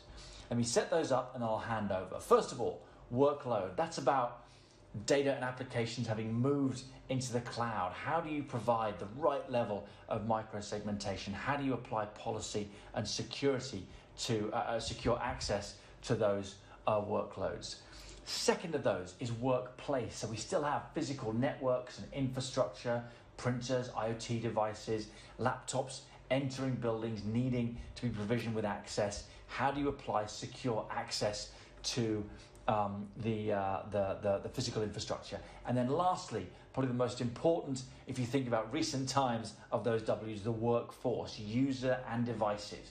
Wherever they are, increasingly remote, those workers need to be able to access critical applications and critical data wherever they might be logging in from. So we want to talk a bit about multi-factor authentication. So 3 W's, workload, workplace, and workforce. As a quick reminder, you're watching the Cisco Secure Insight Summit. We're delighted to have you with us. Share us on social media. Tell all your friends and colleagues. Use this URL to share it with everybody that you know, and use the hashtag Cisco Secure Summit. Without further ado, I want to bring on our distinguished systems architect, Jamie Heary, who's going to talk about workload and in the context of zero trust. So, Jamie, over to you. Thanks, Ben. Okay, let's get into this. So our first W, workload. That's the first W we're going to talk about in the Cisco Zero Trust architecture. and let's get right into it. Of course, we have a huge portfolio at Cisco, and it was part of our job to look at our portfolio and which widgets go best with which W. And it's pretty clear that Cisco Tetration is the best fit for workload security. There's a lot of other things that can happen inside of workload security, not just Tetration, but it certainly is our primary solution for doing workload security. So what is it all about? Well, if you look at this circle here, we have containing lateral movement. I mean, think about server-on-server attacks, that east-west security that's so important. When a server gets compromised, we want to make sure that we're reducing the scope that's possible during that breach time. Also, continuously tracking security compliance. I mean, all of us have a constant battle with patching and making sure that our applications have the least amount of vulnerabilities possible at all given times. So wouldn't it be nice to have something like Tetration that keeps tabs on that for me? What about identifying anomalies? I mean, if all of a sudden my web server starts exfiltrating data to some place that is a known bad repository, I want to know that. I want to know the behavior has drastically changed from what it did day in, day out. All of a sudden, something else. And then reducing the attack surface. I mean, this is so important. As our folks are working from home and they're coming into our data centers and into our workloads from places that are frankly unknown. They're maybe using devices that are unknown as well. It's very important to make sure that our workloads have the least amount of attack surface possible. They're super locked down. Super easy to say, really hard to do. So we're going to show you how Tetration can help there. And then finally, unifying visibility and enabling automation so that this thing kind of feeds itself and is a lot less burden on the IT staff to get it done. So how do we use Tetration to establish trust? There's really three phases that we go through. The first one is all about establishing trust through visibility and behavior modeling. Tetration does that in a couple ways. First way is it does application discovery and dependency mapping. So in a nutshell, it's going to be deployed in your data center on all your workloads as an agent. That agent is then going to look at everything that happens and come back with a report that tells you that Oracle server does exactly these things. This is who it talks to from a client perspective, as well as who it talks to from additional workload perspective. All the processes and files and command lines that are running, all the users that are hitting that, all are going to be known to you, maybe for the first time. And that will allow you to start to build that whitelist zero trust policy. So once we have that visibility, we move to the next phase, which is how do I enforce this trust-based access control? So we have per workload micro-segmentation policy, and we do this in an automated fashion. So we can take that visibility we just had, and we can export it into a policy, a really robust policy that we know works because we just created it based on what we saw in real-life data of that application workload. And then finally, we can't just stop there because everything changes. Our worlds are so dynamic, especially at the workload level. So we have to involve continuous trust verification. It's got to be real time so that we can make sure that we're doing the security is still in place that we thought was in place. We're constantly making sure that our zero trust model is still true. And then we're taking context from outside of Tetration, things like, hey, did it just get infected with malware and our next-gen firewall told us that? Well, that should change the trust level of our workload. And sure enough, that's what Tetration can do, working with other products like next-gen firewall and third parties as well. Up in the upper right-hand corner, you kind of see a little bit of the entry price points for this. We're looking at from a SaaS standpoint. So if you want Tetration as a service, $35 per month per workload. So a really good starting point, $40K to start, about 100 workloads.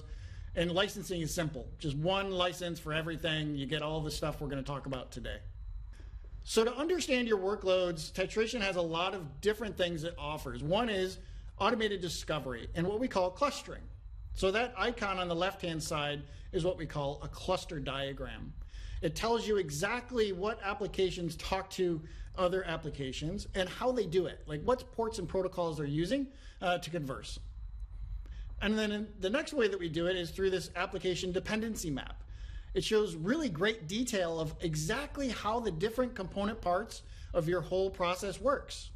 And it shows it here from all the way from the users that are coming into the front end, and then how that front end is getting data from the databases, from the card processing machines, from the build generator, and it shows you how it all works. Maybe for the first time, you're understanding how that application and its component parts actually communicate.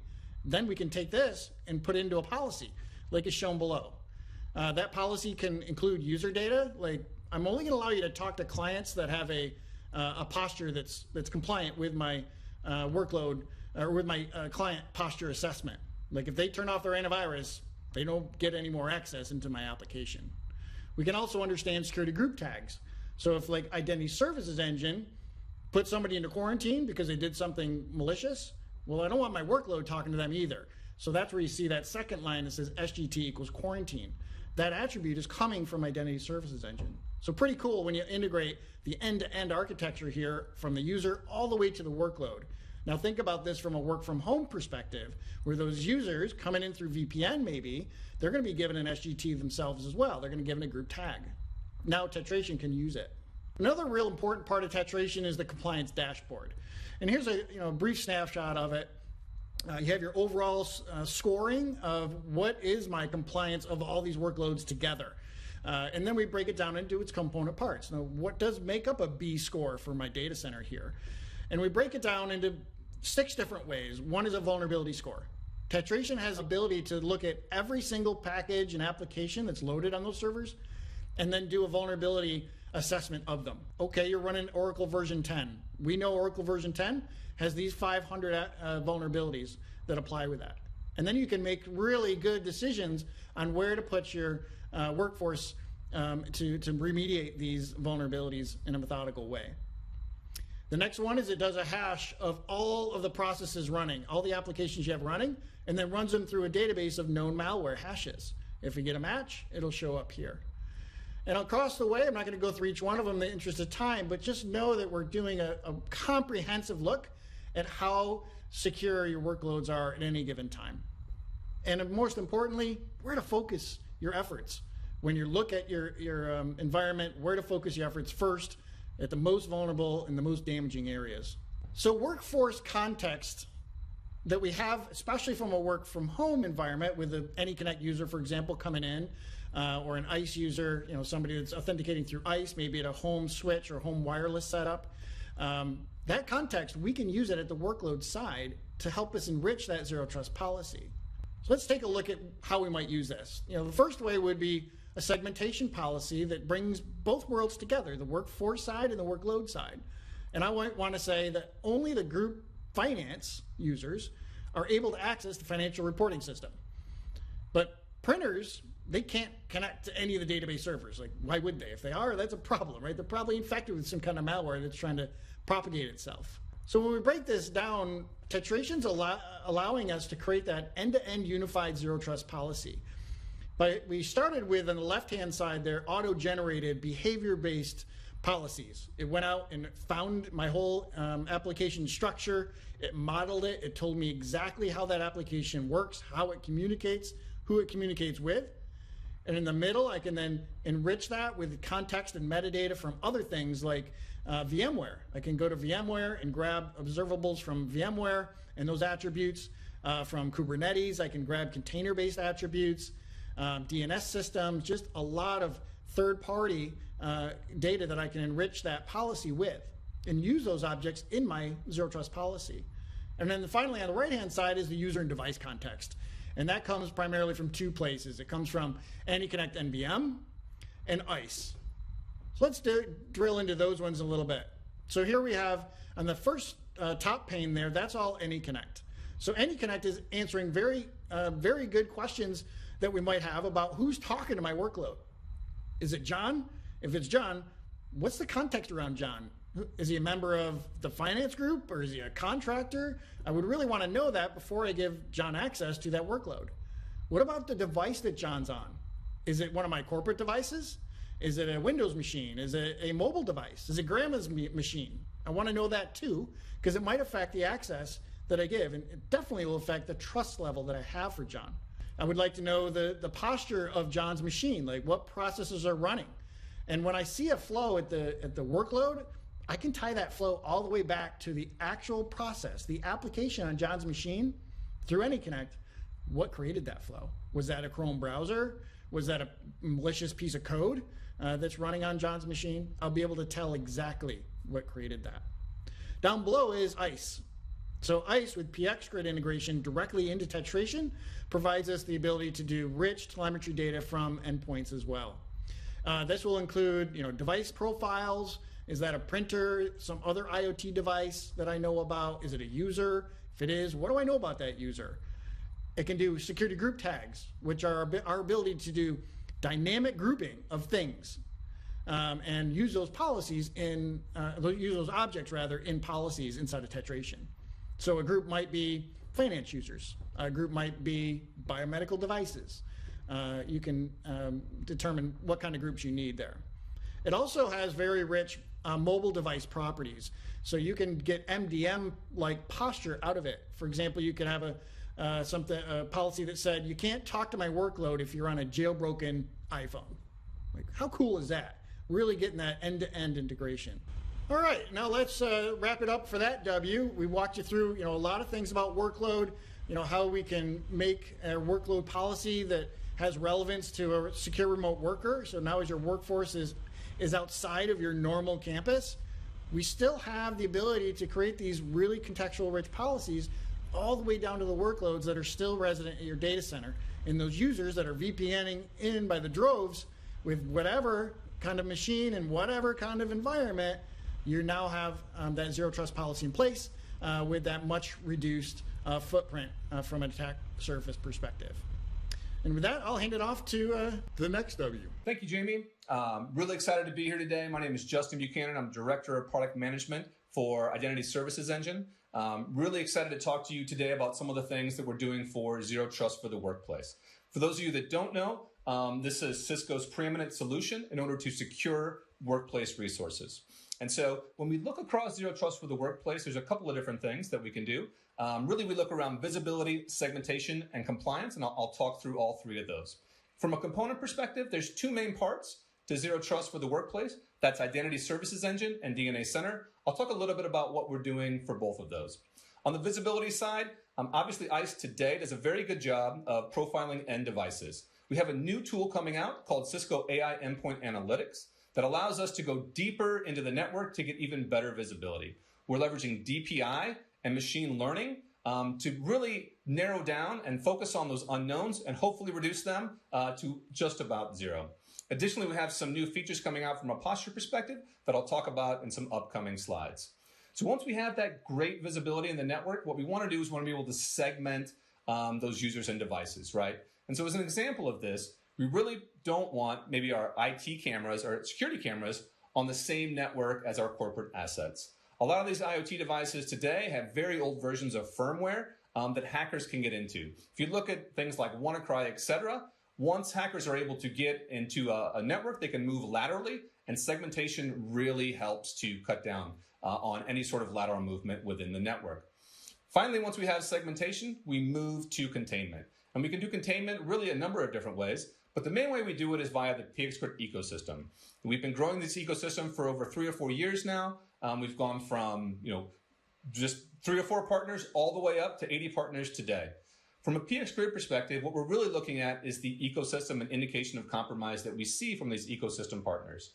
And so, for example, you may have StealthWatch on your network today. We can leverage an indication of compromise from StealthWatch, and we can take a remediated action in ICE to very quickly identify a threat and take it off your network. We know that a lot of people are working from home today too, so I wanted to talk about some of the things that ICE can do to help you out there. Again, we have a number of customers that are looking at how can they provide the same level of access and, quite frankly, the same level of compliance checks that they've done to assets when they're on their corporate network. We know that a lot of people are maybe using their own devices, maybe they're using corporate-owned assets, but we really feel that posture checks are one way to accomplish this. If you look at some of the benefits, you'll see you're able to maintain the same level of security compliance even during work from home. Apply same or different policies on the networks, depending on what you choose. You may want to provide users actually less access, given that they're working from home, than they would have on campus. And then, more importantly, you want to provide them that same experience, right? And so making sure that those employees, those remote employees, are able to be just as productive when they're working from home as they are when they're in the office. From a posture perspective, there's a number of things we can do, and there's a number of ways in which we can implement that. The way that you may be familiar with today is via agent-based posture. And what we can do is we can leverage AnyConnect, and within AnyConnect, the ICE posture module is part of that. That posture module then allows you to do all those checks that you see on the right over there, whether it be anti-malware, anti-spyware, do you want to allow people to plug USBs in? Do you need to do disk encryption? Whatever you choose, you can choose those policies that suit your need and apply those policies as these users come onto the network. On the left side, you see the flow there. And basically what we're doing, we're checking, do we know this device? If we do know this device, does it have the right level of posture, right? If it doesn't, we'll allow that device to ultimately be remediated to, whether they need to put, some new anti-malware software on, whatever it may be. And then finally, we'll allow network access for that end user device. Super powerful, super important, especially in these times. Additionally, we have what's called agentless posture. And so we have talked to a number of customers that, quite frankly, didn't want to go through the process of deploying an agent for whatever reason, right? And so really agentless posture, what that allows us to do is to go out and check a machine very quickly and not leave any trace, quite frankly, that we were there. We can do all the same posture checks that I talked about before, whether it be, again, anti-malware, anti-spyware, USB, etc. Once that device is either deemed compliant or non-compliant, we then ultimately allow it onto the network. And so really what we're trying to do is give you guys different ways in which you can ultimately apply security policy to these devices. In summary, ICE is at the heart of Cisco's Zero Trust solution, right? We talked about visibility, we talked about segmentation, we talked about compliance, we talked about rapid threat containment, and we talked about secure access. So if you're looking for the best Zero Trust devices on the network today, ICE is the way to go. And now, over to you, Ash. Thanks, guys. Thank you, Justin. That was wonderful to learn about Zero Trust for Workplace. Hello, everyone. My name is Ash Devada. I'm the head of products for Duo and Zero Trust for Workforce here at Cisco. I'm very excited today to talk about Zero Trust for Workforce. What does it actually mean? What problems does it solve for you? And how can we help? So let's get into the topic. Zero Trust for Workforce is an exciting conversation to reduce the risk of a data breach for your organization. But what exactly does workforce actually mean? Workforce just means all the people you need to secure every day. It's your employees, your contractors, your vendors, supply chain partners, your executives, everyone that is trying to access applications that you manage and deploy at your organization. So Zero Trust for Workforce is all about securing how your workforce is accessing your corporate applications. And the word Zero Trust, as we discussed earlier, is based on the principles that you're verifying the trust before granting access to any user or any device to corporate resources or data. And when you think about Zero Trust for Workforce, you want to think about these three different things. On the triangle in the slide you see, the first one is verifying the trust of a user. So how do you make sure that Joe or Sheila that is trying to access a work application is really who they claim to be? And the primary solution there is multi-factor authentication. And the second main important thing is verifying the trust of the devices they use, whether it's their Mac or a Windows PC or Android phone or iPhone, whatever device they're using to access work applications, you want to make sure that device is trustable or trustworthy to access your corporate resources. And then the third one is enabling this trust-based access to every application you have in your organization. And we use the word application in a broad way. This can be Salesforce.com, a SaaS application, Box.com, Office 365, or a legacy application that you built, Oracle database or something in the middle, and you're enabling access to the end user to come in through a VPN. So these are the three main tenets of Zero Trust for Workforce. Now let's think about the use cases that are available in each of these. The first and the foremost is multi-factor authentication. That's on the left extreme you see on the slide. Research shows that 81% of all data breaches last year involved credential compromise. Attackers are stealing your end user credentials and then reusing them to log in as regular employees. So it's very hard to detect.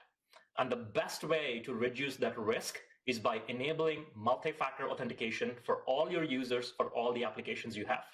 In the past, that used to be a very expensive and cumbersome project. But we at Cisco and Duo work really hard to make it radically easy. You can enable MFA for tens of thousands of users in less than a month. We have a large university that is using Duo that deployed Duo for 20,000 users in less than 2 weeks. And the second solution on the use case side is adaptive MFA.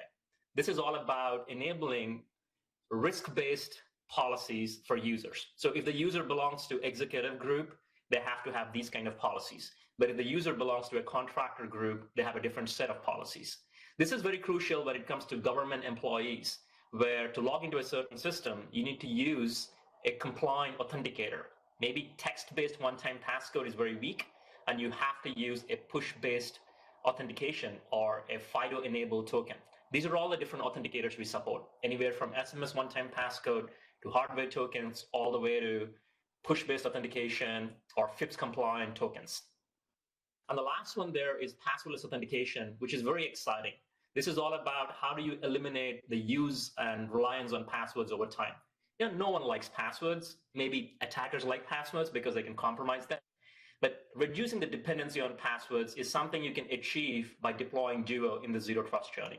The second one is endpoints. As we talked about, this is all about verifying the posture of a device before granting the device access to your corporate applications. And the coverage is the most important thing. As a Duo platform solution, we look at covering all the endpoints our users use. These can be Macs, PCs, your Android phones or iPhones. And these devices don't need to be managed devices. They can be completely unmanaged. So imagine your employee using a personal Mac from their home, logging into salesforce.com, not through the corporate network, but just directly through the internet. We can still analyze the posture of the device without installing any agents. And you can check for more details on duo.com. So covering all the devices from operating system type and also by the type of management is very crucial. And that's what we offer from a trusted device perspective. And then you get into the third one, which is around the popular use case with Access called single sign-on. This is where you can enable a single sign-on experience for all your end users for cloud applications. So let's say you're using a dozen SaaS applications, Box, Salesforce, Office 365. Instead of having a dozen passwords, you can just have one password and a single login. And that's offered by Duo as part of the platform. We can also offer a remote access without VPN. So we have a lot of organizations where they have one or two applications that they host, and the contractors need to log into the VPN to actually access these applications.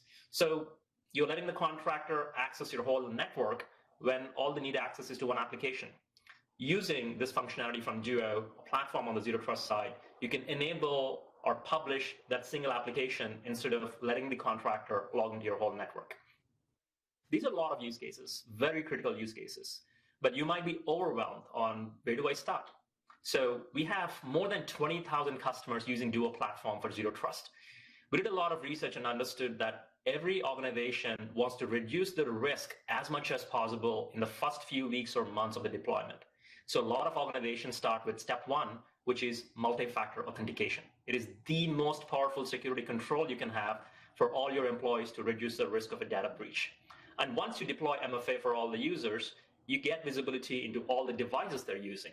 So that's step number two, visibility into all the devices, and you can figure out how many of your users are using out-of-date devices to access critical applications. How many of them are using unmanaged or non-compliant devices?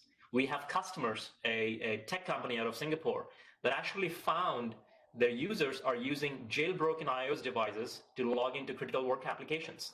You know, what is the business justification of that? So you can identify those kind of behavioral patterns and immediately enforce policies.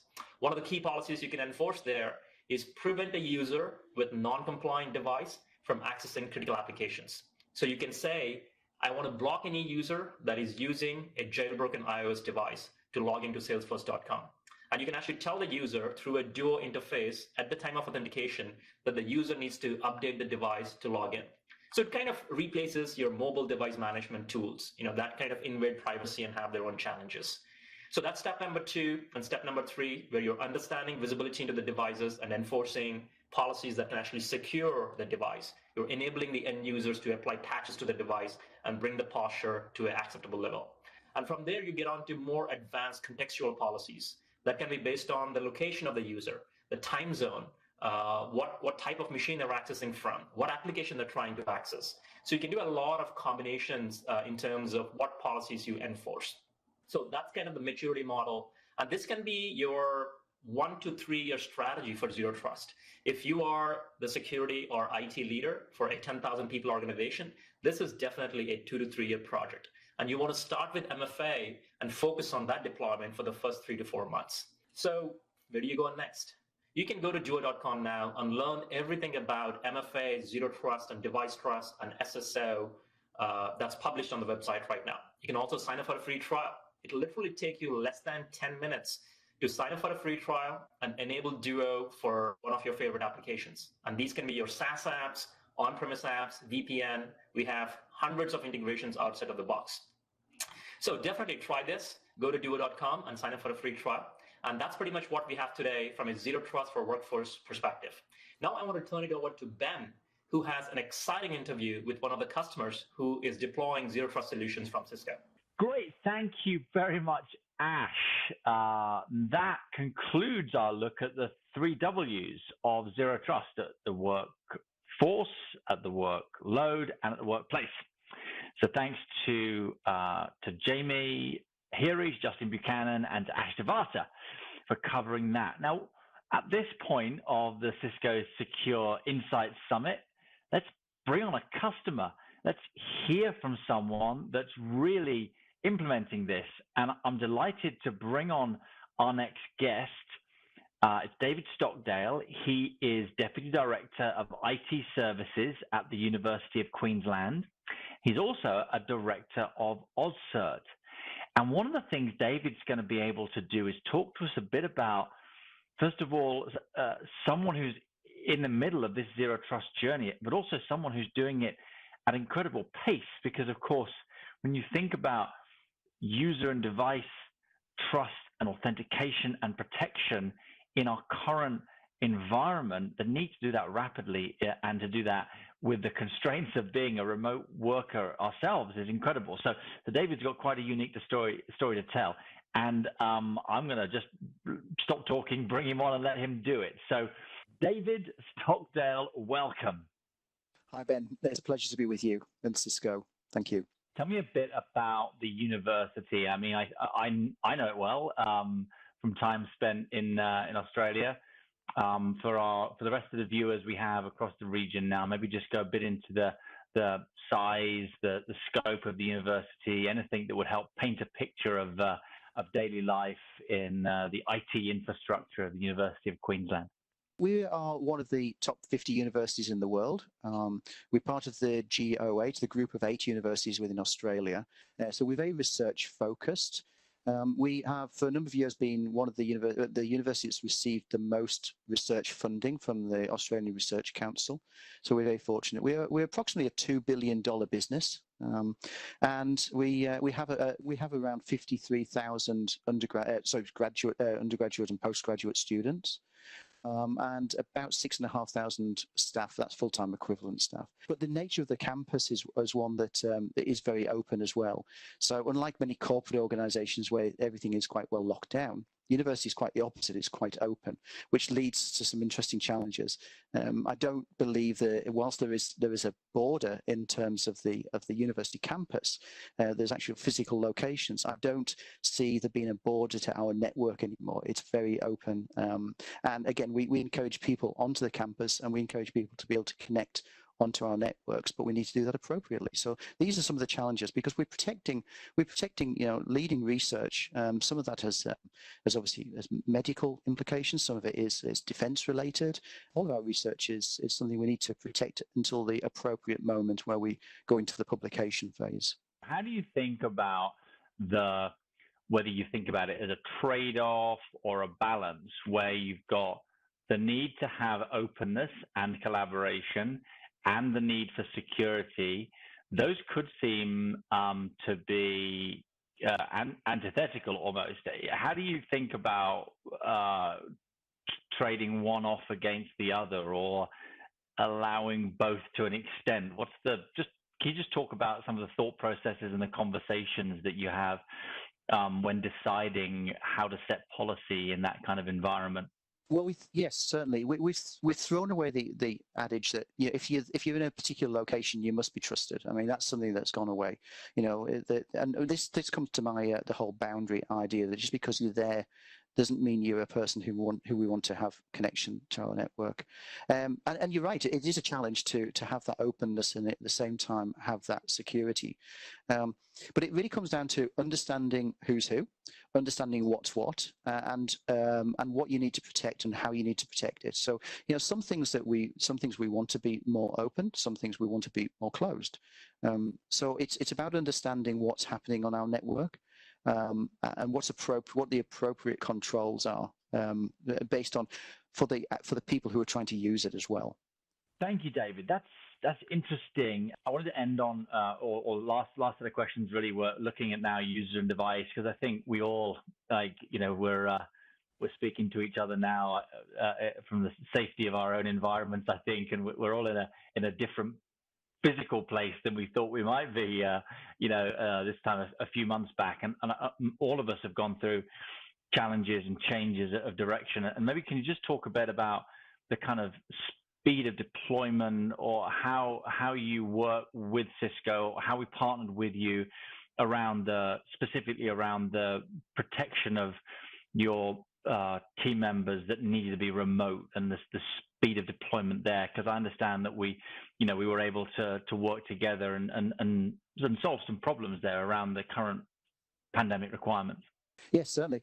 I think. I mean, I need to call out really that that the partnership that we have with Cisco is one of the strongest that we have in the IT space.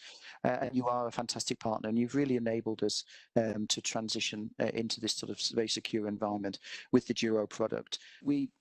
The rate of deployment, which started prior to the COVID situation, was fast and impressive as well. We managed to roll it out to our staff, in a very, very short period of time.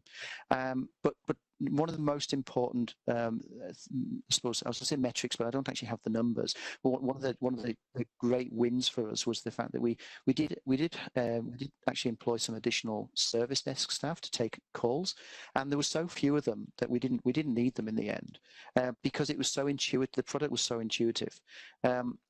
We also have continued to do that rollout, even though we're all working remotely.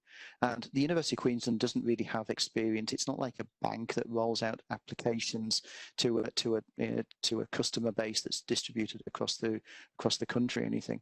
We don't have that type of experience. A lot of the things that we roll out, we tend to do to a workforce that comes to campus on a regular basis on most of the time.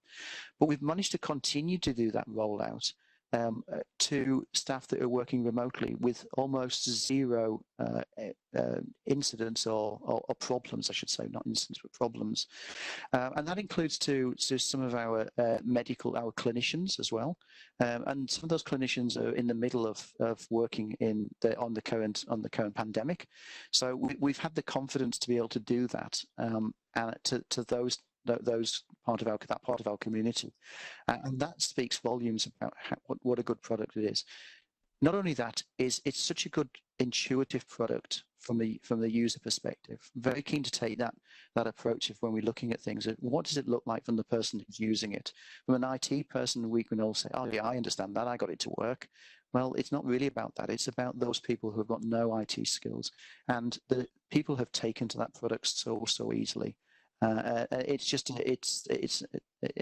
testament to how well thought out that is, and to the work that Cisco put in with us to ensure that rollout was a success.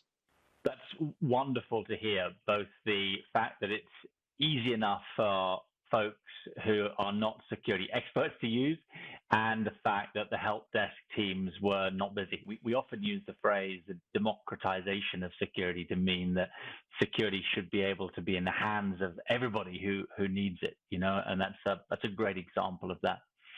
I'll leave you one last question before we wrap, because you've been very generous with your time today, and that's just what next. We talked about zero trust. We talked about the 3 Ws. We talked about protecting your workforce in pandemic times, and all the great work that's going on at the university right now.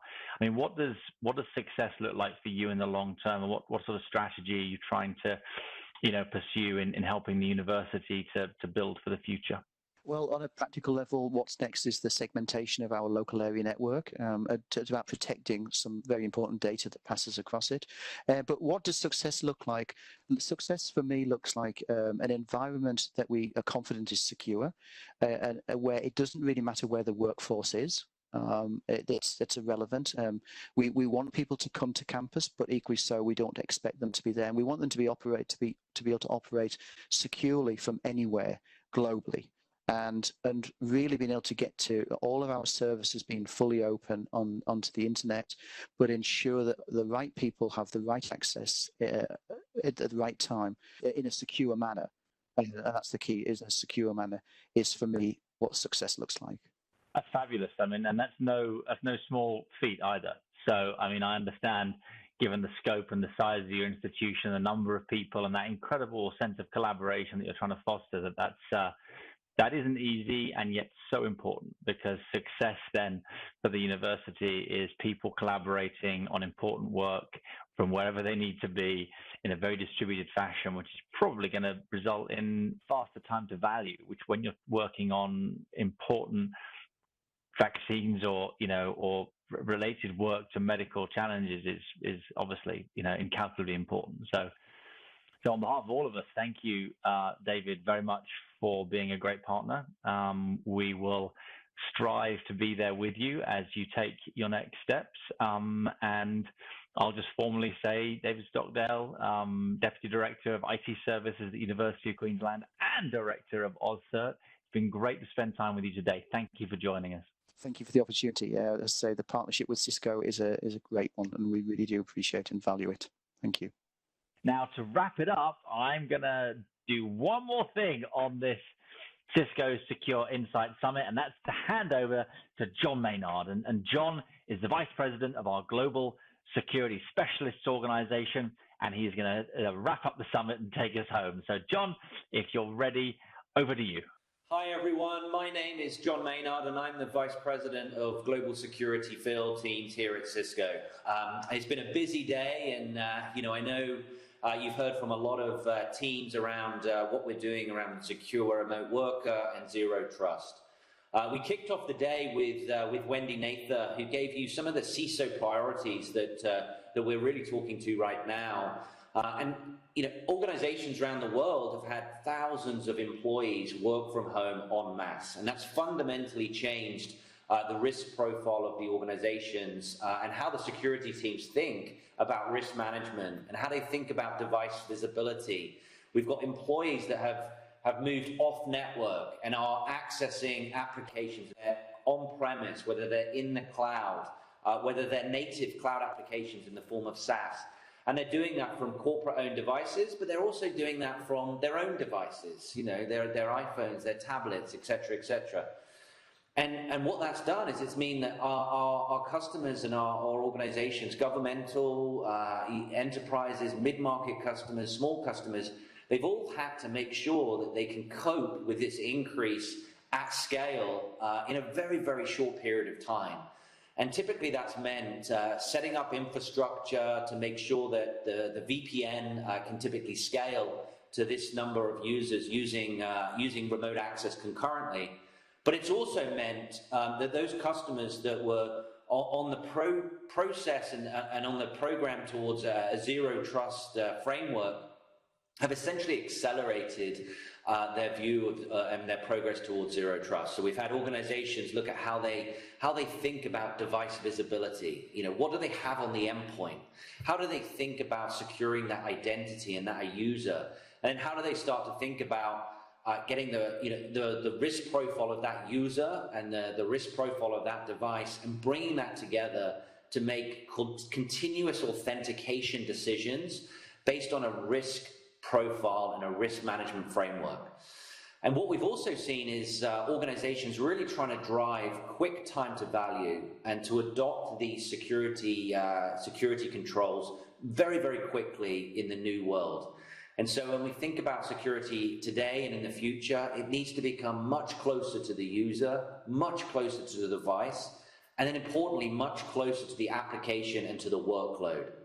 And what that's meant is cloud security and security delivered from the cloud is one of the key priorities of organizations today. It allows them quick time to value and really to take advantage of innovation in security in a very, very speedy way. And so, public cloud and cloud visibility and how we get the same security controls that we used to have on-premise in the cloud, in a cloud form factor, and how do we start thinking about getting security protection and detection capabilities in the cloud in the same way and integrated with our on-premise environments. You also heard our remote worker offering and what we're doing to help organizations today accelerate that infrastructure, the device visibility, and the user protection. And then you heard the corresponding view from Chase at Forrester about how this is moving towards decentralized security and how this paradigm is really accelerated from secure remote worker to zero trust.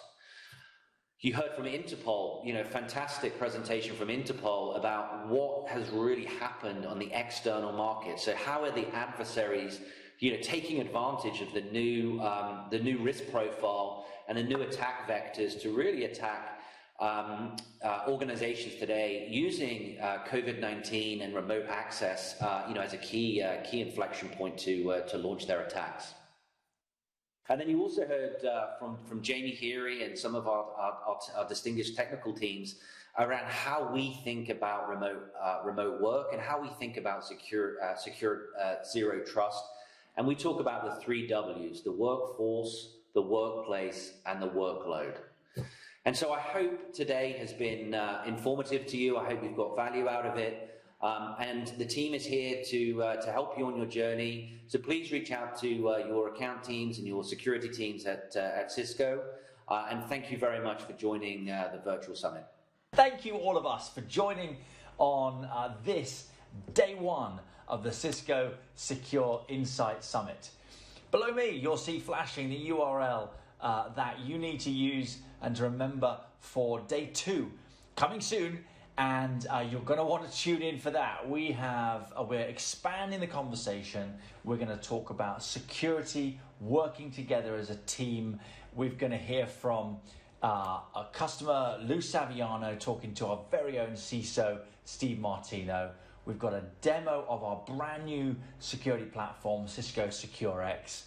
An analyst deep dive with our Jeff Reed, Senior Vice President of the Security Business Group, and John Olczyk from ESG, Enterprise Strategy Group, a senior analyst in our space who you're going to love hearing from. We've got Teresa Payton, who was CIO at the White House. And if that's not all enough, we're going to start off with an opening keynote from the co-captain of the US women's football team, Megan Rapinoe, somebody who is an absolute hero of mine. So, join us for day 2. I hope you enjoyed day 1. I hope you got all your questions answered, that you were busy in the chat putting your questions for Andy Burke and his team. Thank you very much for joining us. We recorded it all, so it's there for replay. And again, the replay is available and the replay information is available at the URL below. Please join us for day 2. Stay safe, and thank you so much for joining us. See you next time.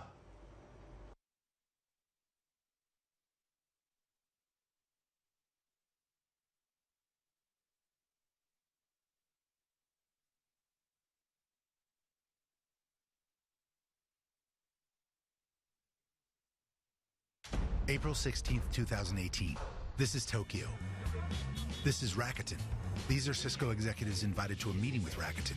This is Tarek Amin, CTO of Rakuten Mobile. This is Prakash Suthar, team leader from Cisco Customer Experience. Namaskar. Good morning. This is a story about doing something that's never been done before. Prakash, I need someone to help me build the world's first end-to-end cloud-native network. We need a partner. Let's do it. In order for this to work, it has to be optimized for 5G. We'll design it from scratch. Fully automated. Fully virtualized. Cloud. Core. Transport. Virtual RAN. Everything. It will be the first of its kind. Oh, yeah. You can figure it out? We can figure it out. This is their idea. It's an ambitious idea.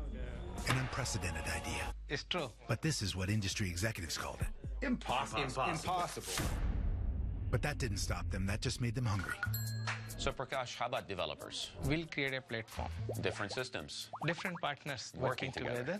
What else? This is the plane that took the Rakuten team to San Jose. Okay, so it takes 3 weeks to implement a traditional radio site. With automation, we can do it in 10 minutes and more secure. Zero touch. Zero defect. Ready for 5G. Just upgrade the software. This is Tarek's impressed face. This went on for months. We're gonna need new hardware. Then we'll partner with your vendor. But our design? You got it. Then Tarek said. And we want you to manage the whole chain, oversee the integration of vendors and partners. February 3rd, 2019. This is Rakuten and